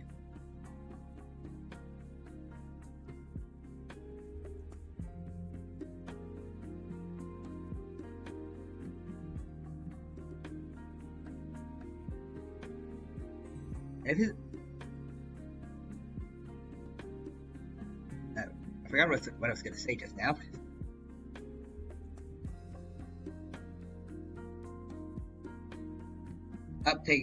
Take one moment and check Twitter. Can I have to? I hate to say it, but it was funny. All right. All right. Now we check. A dinosaur bigger than T-Rex swam and hunted its prey underwater. Oh. Oh. I got it while watching you. Hey. I'm pretty sure that Spinus, the dinosaur mentioned in that article is probably Spinosaurus, actually.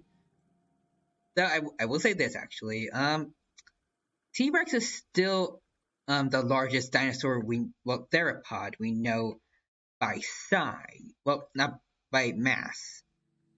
Spinosaurus is larger in terms of length, but as far as we know, like in terms of muscle mass that they would have had in life, T-Rex would still be the largest out of any theropod we know to date. Even larger than some of the other dinos known for being bigger than T-Rex, like Giganotosaurus.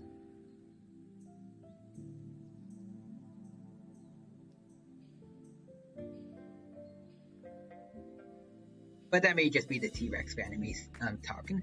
Definitely not at all a bias here, but yes.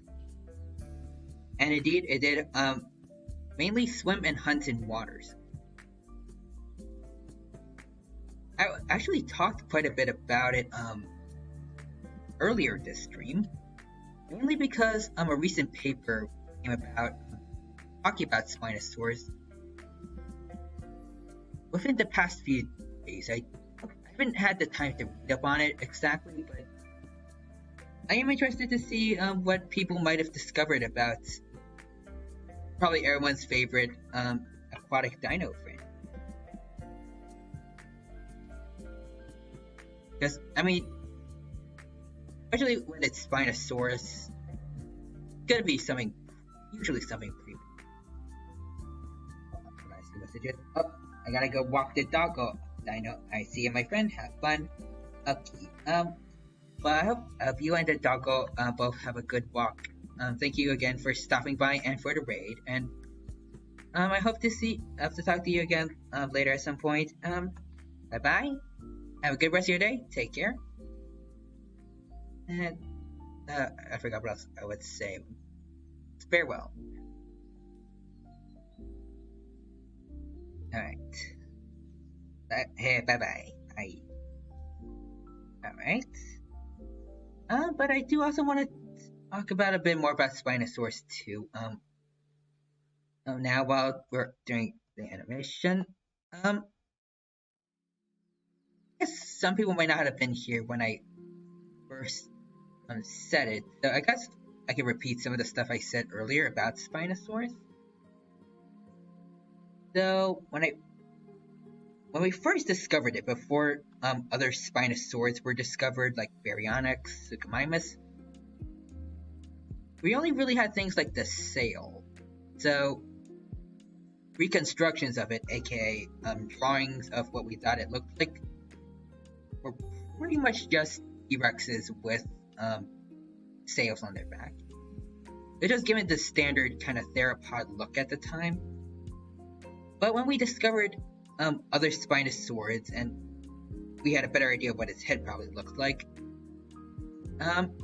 would eventually end up getting a look more like what we have for Jurassic Park 3. It's kind of a standard kind of Spinosaurid build with a large sail on its back. Specifically semicircle in shape, and I'll mention why I specify that later. And then, I don't think it changed up too much in that time, except maybe around the earlier 2010s, with Planet Dinosaur, where it has a similar look to Jurassic Park 3 Spinosaurus, except that it had I think it had like a head crest, small one, but I'm not entirely sure if Spinosaurus actually had one. It's probably based off the skulls of other Spinosaurids. I personally kind of prefer Spinosaurus without it, but if it is a part of the actual creature, then I mean, there's not much I can really say to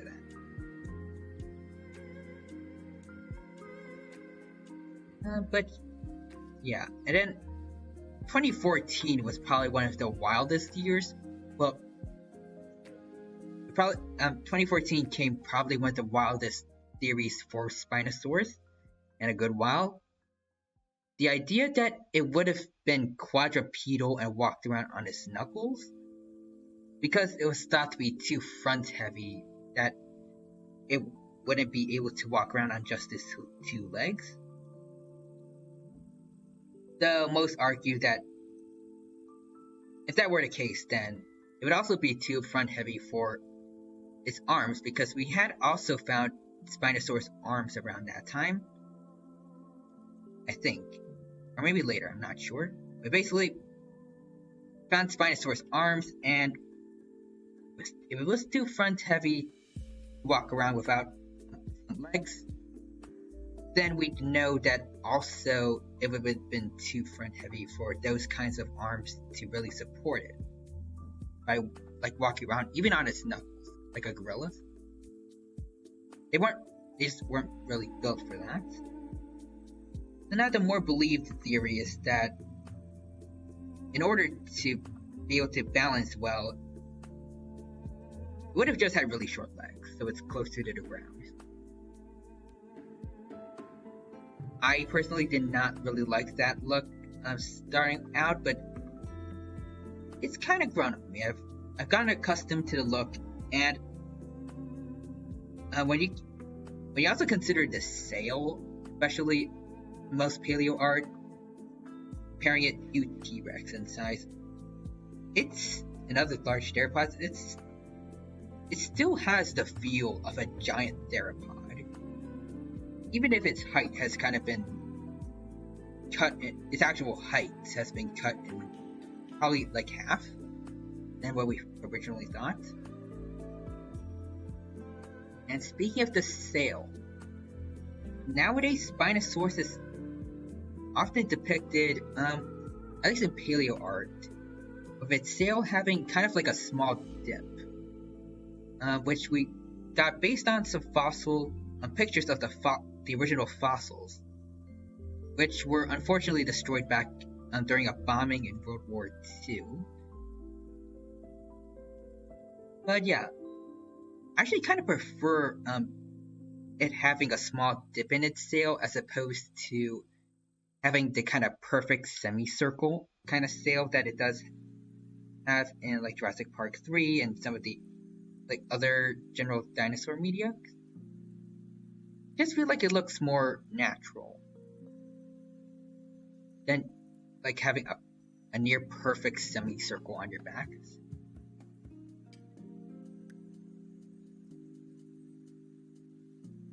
But yes.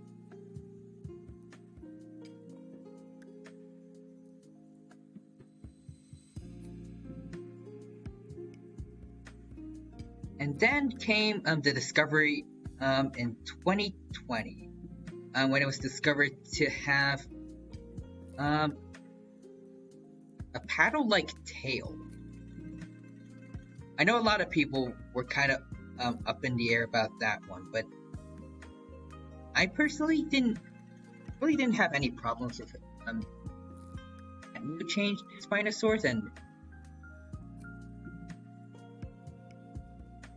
nowadays I think I actually kind of prefer its look now compared to when it had just the typical kind of Spinosaurus, well, the typical kind of theropod tail that other creatures had, well, other theropods had.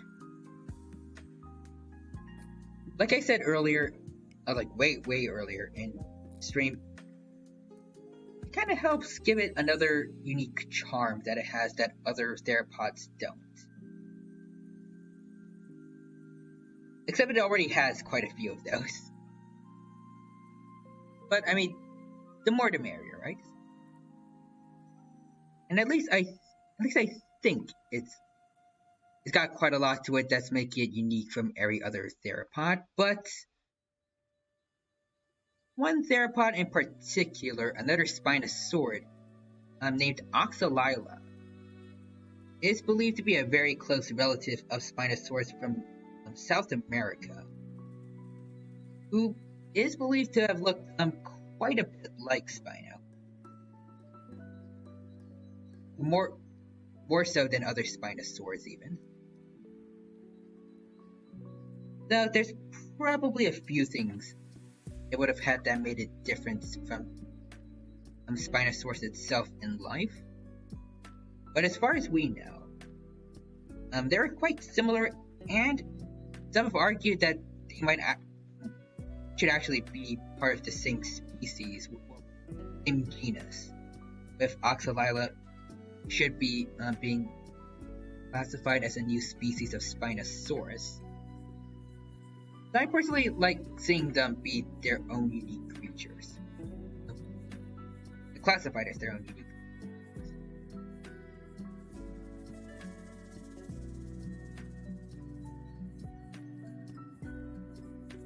creatures. Now, same thing with another Spinosaur, or at least proposed Spinosaurid, called Sigomasasaurus. We don't have too many fossils of it, and it was also found in Africa around the same time that Spinosaurus lived. So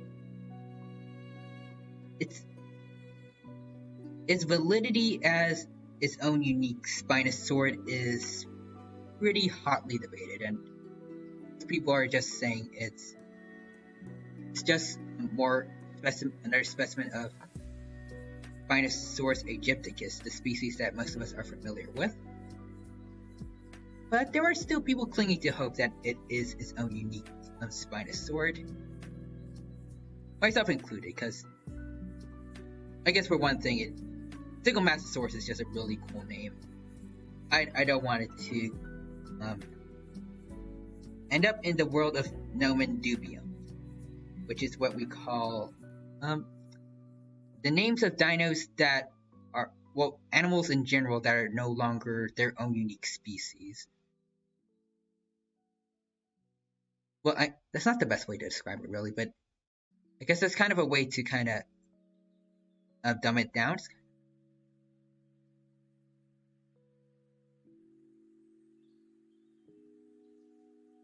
Basically, it's just proposed the genus of new animals that, or just new life form that isn't actually a new one.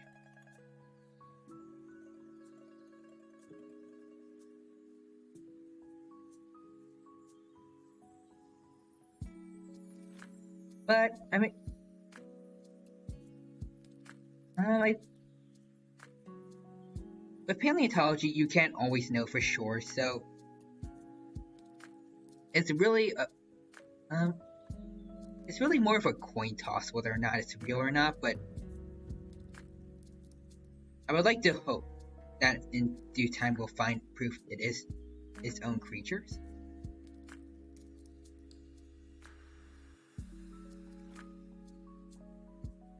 But again, as it's paleontology, till we get that evidence, we aren't really going to know for sure.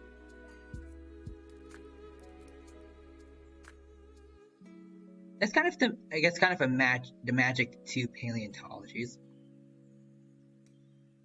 No matter how much we learn about them, there's always going to be at least some mystery to prehistoric life, especially with dinosaurs.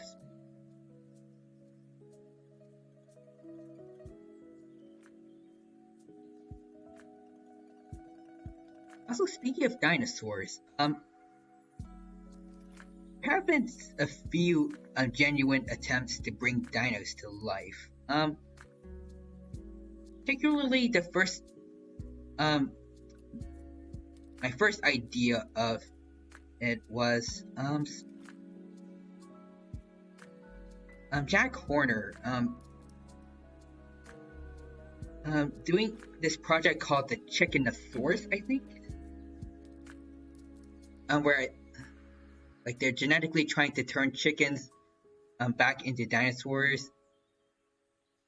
I think they had a few successful embryos that actually had dinosaur-like faces, but they weren't allowed to hatch or something like that.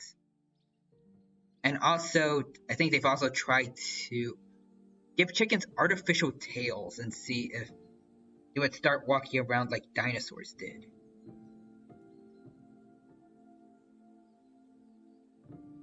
I don't quite agree with a lot of the stuff that Jack Horner has done in the past. He's quite the controversial figure in paleontology, but I mean, if this project goes well and he actually does manage to bring, it's already kind of back to life, but if he manages to make non-avian dinosaurs come back to life, then, well, revive them in his own way, kind of, then props to him. I will gladly congratulate him on that. And like I said earlier, there are a few things he's done in the past that I don't quite agree with. Some of those I do not feel comfortable talking about here on stream, but probably one that's a bit more tolerable, but also not. Kind of ridiculous theory he made a while back of T-Rex being 100% scavenger. Yeah, that one did not fly too well. Especially with T-Rex being the only large carnivore in a place that was well known for having quite a few large herbivores. Would have needed a large predator to get their numbers in check. It is in every system. And again, as T-Rexes were the only large predators around during the time and place. So, I mean, you can connect the dots from there.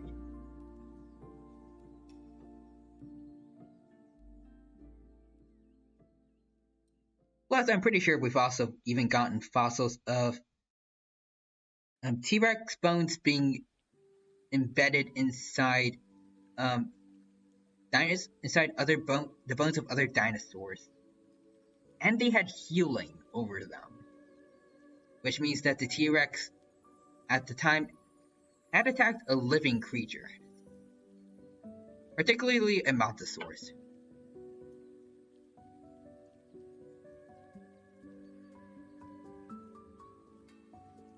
So yeah.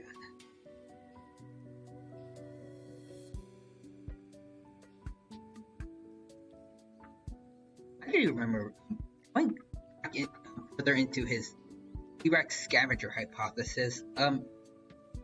his rival, Robert Backer, I think that's his name. He tried Horner because he's the scientific consultant for several Jurassic Park movies. I think he had one of the characters from The Lost World be based on Baker, and then had him get eaten by the T-Rex. But when Backer saw this, instead of getting mad, I don't remember if it was like he called up or messaged, or I don't know how he contacted Horner, but when he did, he simply said, "See, I told you they were predators. They were hunters." And honestly, I think that's probably one of the best comebacks he could have done against Horner. I've actually seen a few memes be made about it, and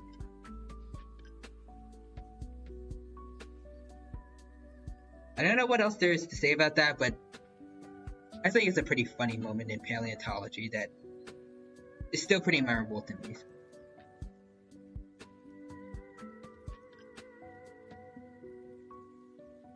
Actually, I feel like one of the main things I've actually done with other paleo nerds that I've met here on, well, I've met as a VTuber, is kind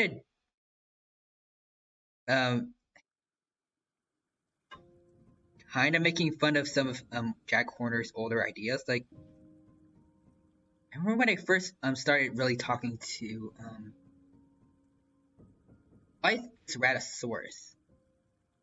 We did also talk about scavenger hypothesis, as well as also this little fun fact with Robert Backer, and Jurassic Park: The Lost World. And also we talked about feathered T-Rexes, which apparently she does not actually really like feathered T-Rexes all that much, whereas I'm actually quite a bit of a feathered T-Rex fan. But I mean,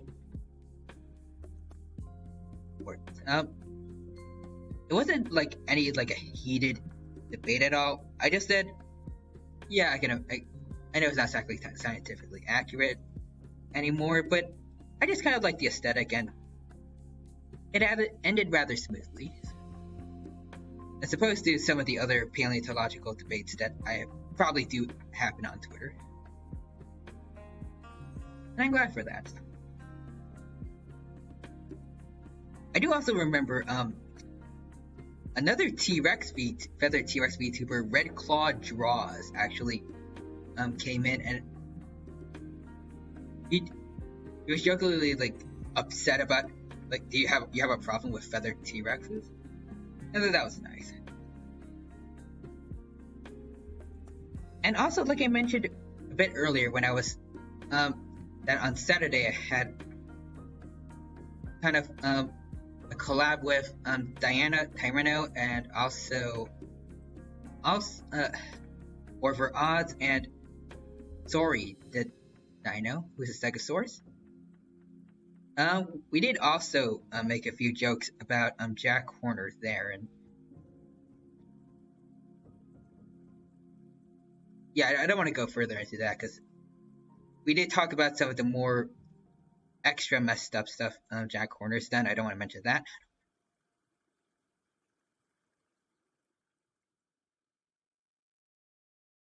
But yes.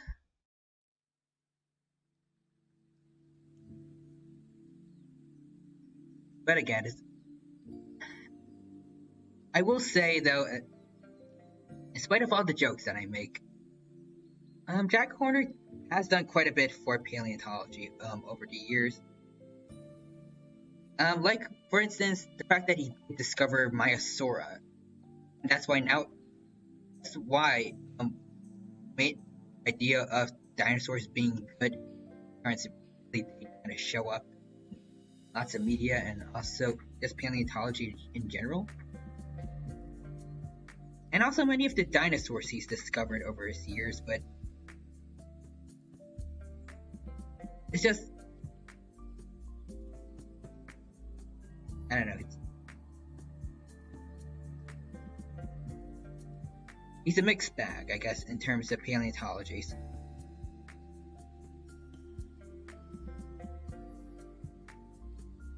But yeah, see what, anything else? Like, with this kind of segment was a too negative. I think of something more positive to talk about.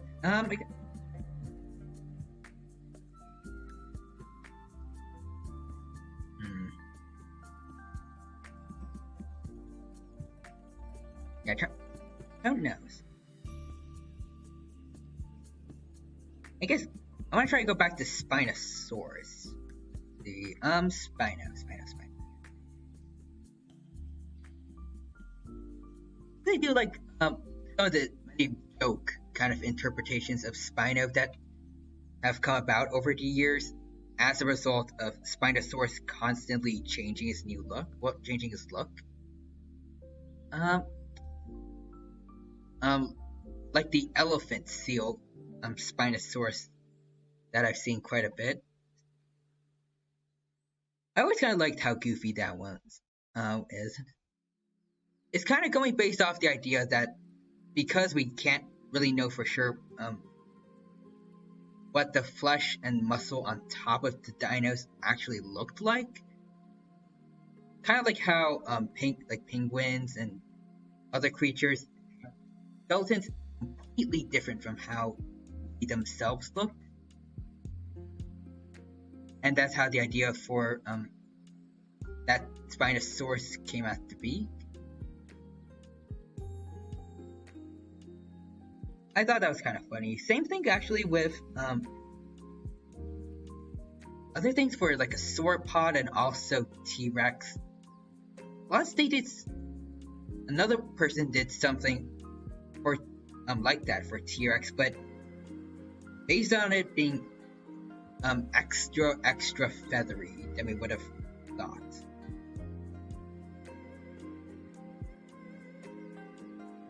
I don't know how else to describe it, but in the particular artwork I saw of that kind of joke idea, it would have looked like just a giant sparrow, but with teeth. Oh, the new Kirby game releases tomorrow. I did not know that. I haven't really, I haven't been focusing much on, I haven't thought much of Kirby in a while, but he was one of my favorite video game characters growing up. Specifically when I was growing up watching the Kirby Right Back At Ya TV show. That one was... I can't put it into words, but it's just like a whole wave of nostalgia whenever I hear about it again. And when I sometimes watch some of the old episodes. Do you remember watching someone had apparently, well, several people had apparently reanimated an entire episode of Kirby Right Back At Ya. And honestly, it was, I forgot what I was gonna say, but like it was really well done, and I enjoyed every second of it. And ironically, it was kind of the episode itself that they were animating was kind of based around animation, or at least like the idea of creating an animated show and like all the stuff you have to do to like get that done.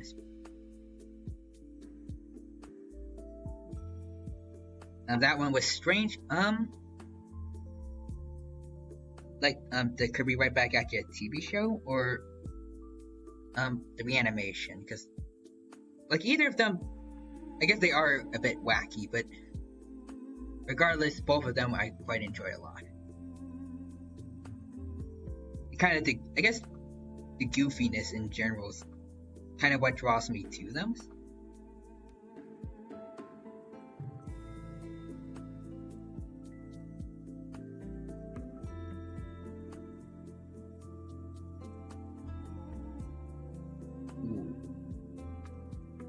Alright, so alright, we've only got 5 minutes to go until my time with this particular study room is over. Then I'd have to, so, I think, yeah, I think I'll end the stream here for now, but, thank you to, actually first, though, I am going to try and find someone on Twitch to raid, so, if you want to take part in that, go yet. If you don't want to, feel free to go, but, yeah, so while I'm finding someone to raid, I just want to say, thank you to everyone who stopped by today. I hope you all had a good time here, and I hope to see you all next time when we continue our work on this animation, and hopefully we could get the whole animation process completed, and then start drawing on top of it, but we'll have to see, and I hope to see you on some of my other streams as well, where we can play games, draw, just have a jolly good time together, talk more about dinos, and just be buddies. But until then, take care, hope you have a good rest of your day, and let's see who we have to raid. Let's go raid. Ooh, yes, King Atlanton. We'll be raiding someone soon. Yes, raid time. Alright. Ooh, a fellow T-Rex is streaming right about now. Tara Rezu. Alright, so let's go give our my fellow T-Rex a welcome. Well, let's go say hello to our fellow T-Rex. Alright, now let's see. There, right there she is. But in command now. Here we go. The raid is ready to go. Alright, so once again, hope you all have a good rest of your day. Take care, and I shall see you all later. And oh, whoops, I muted too early. And bye bye.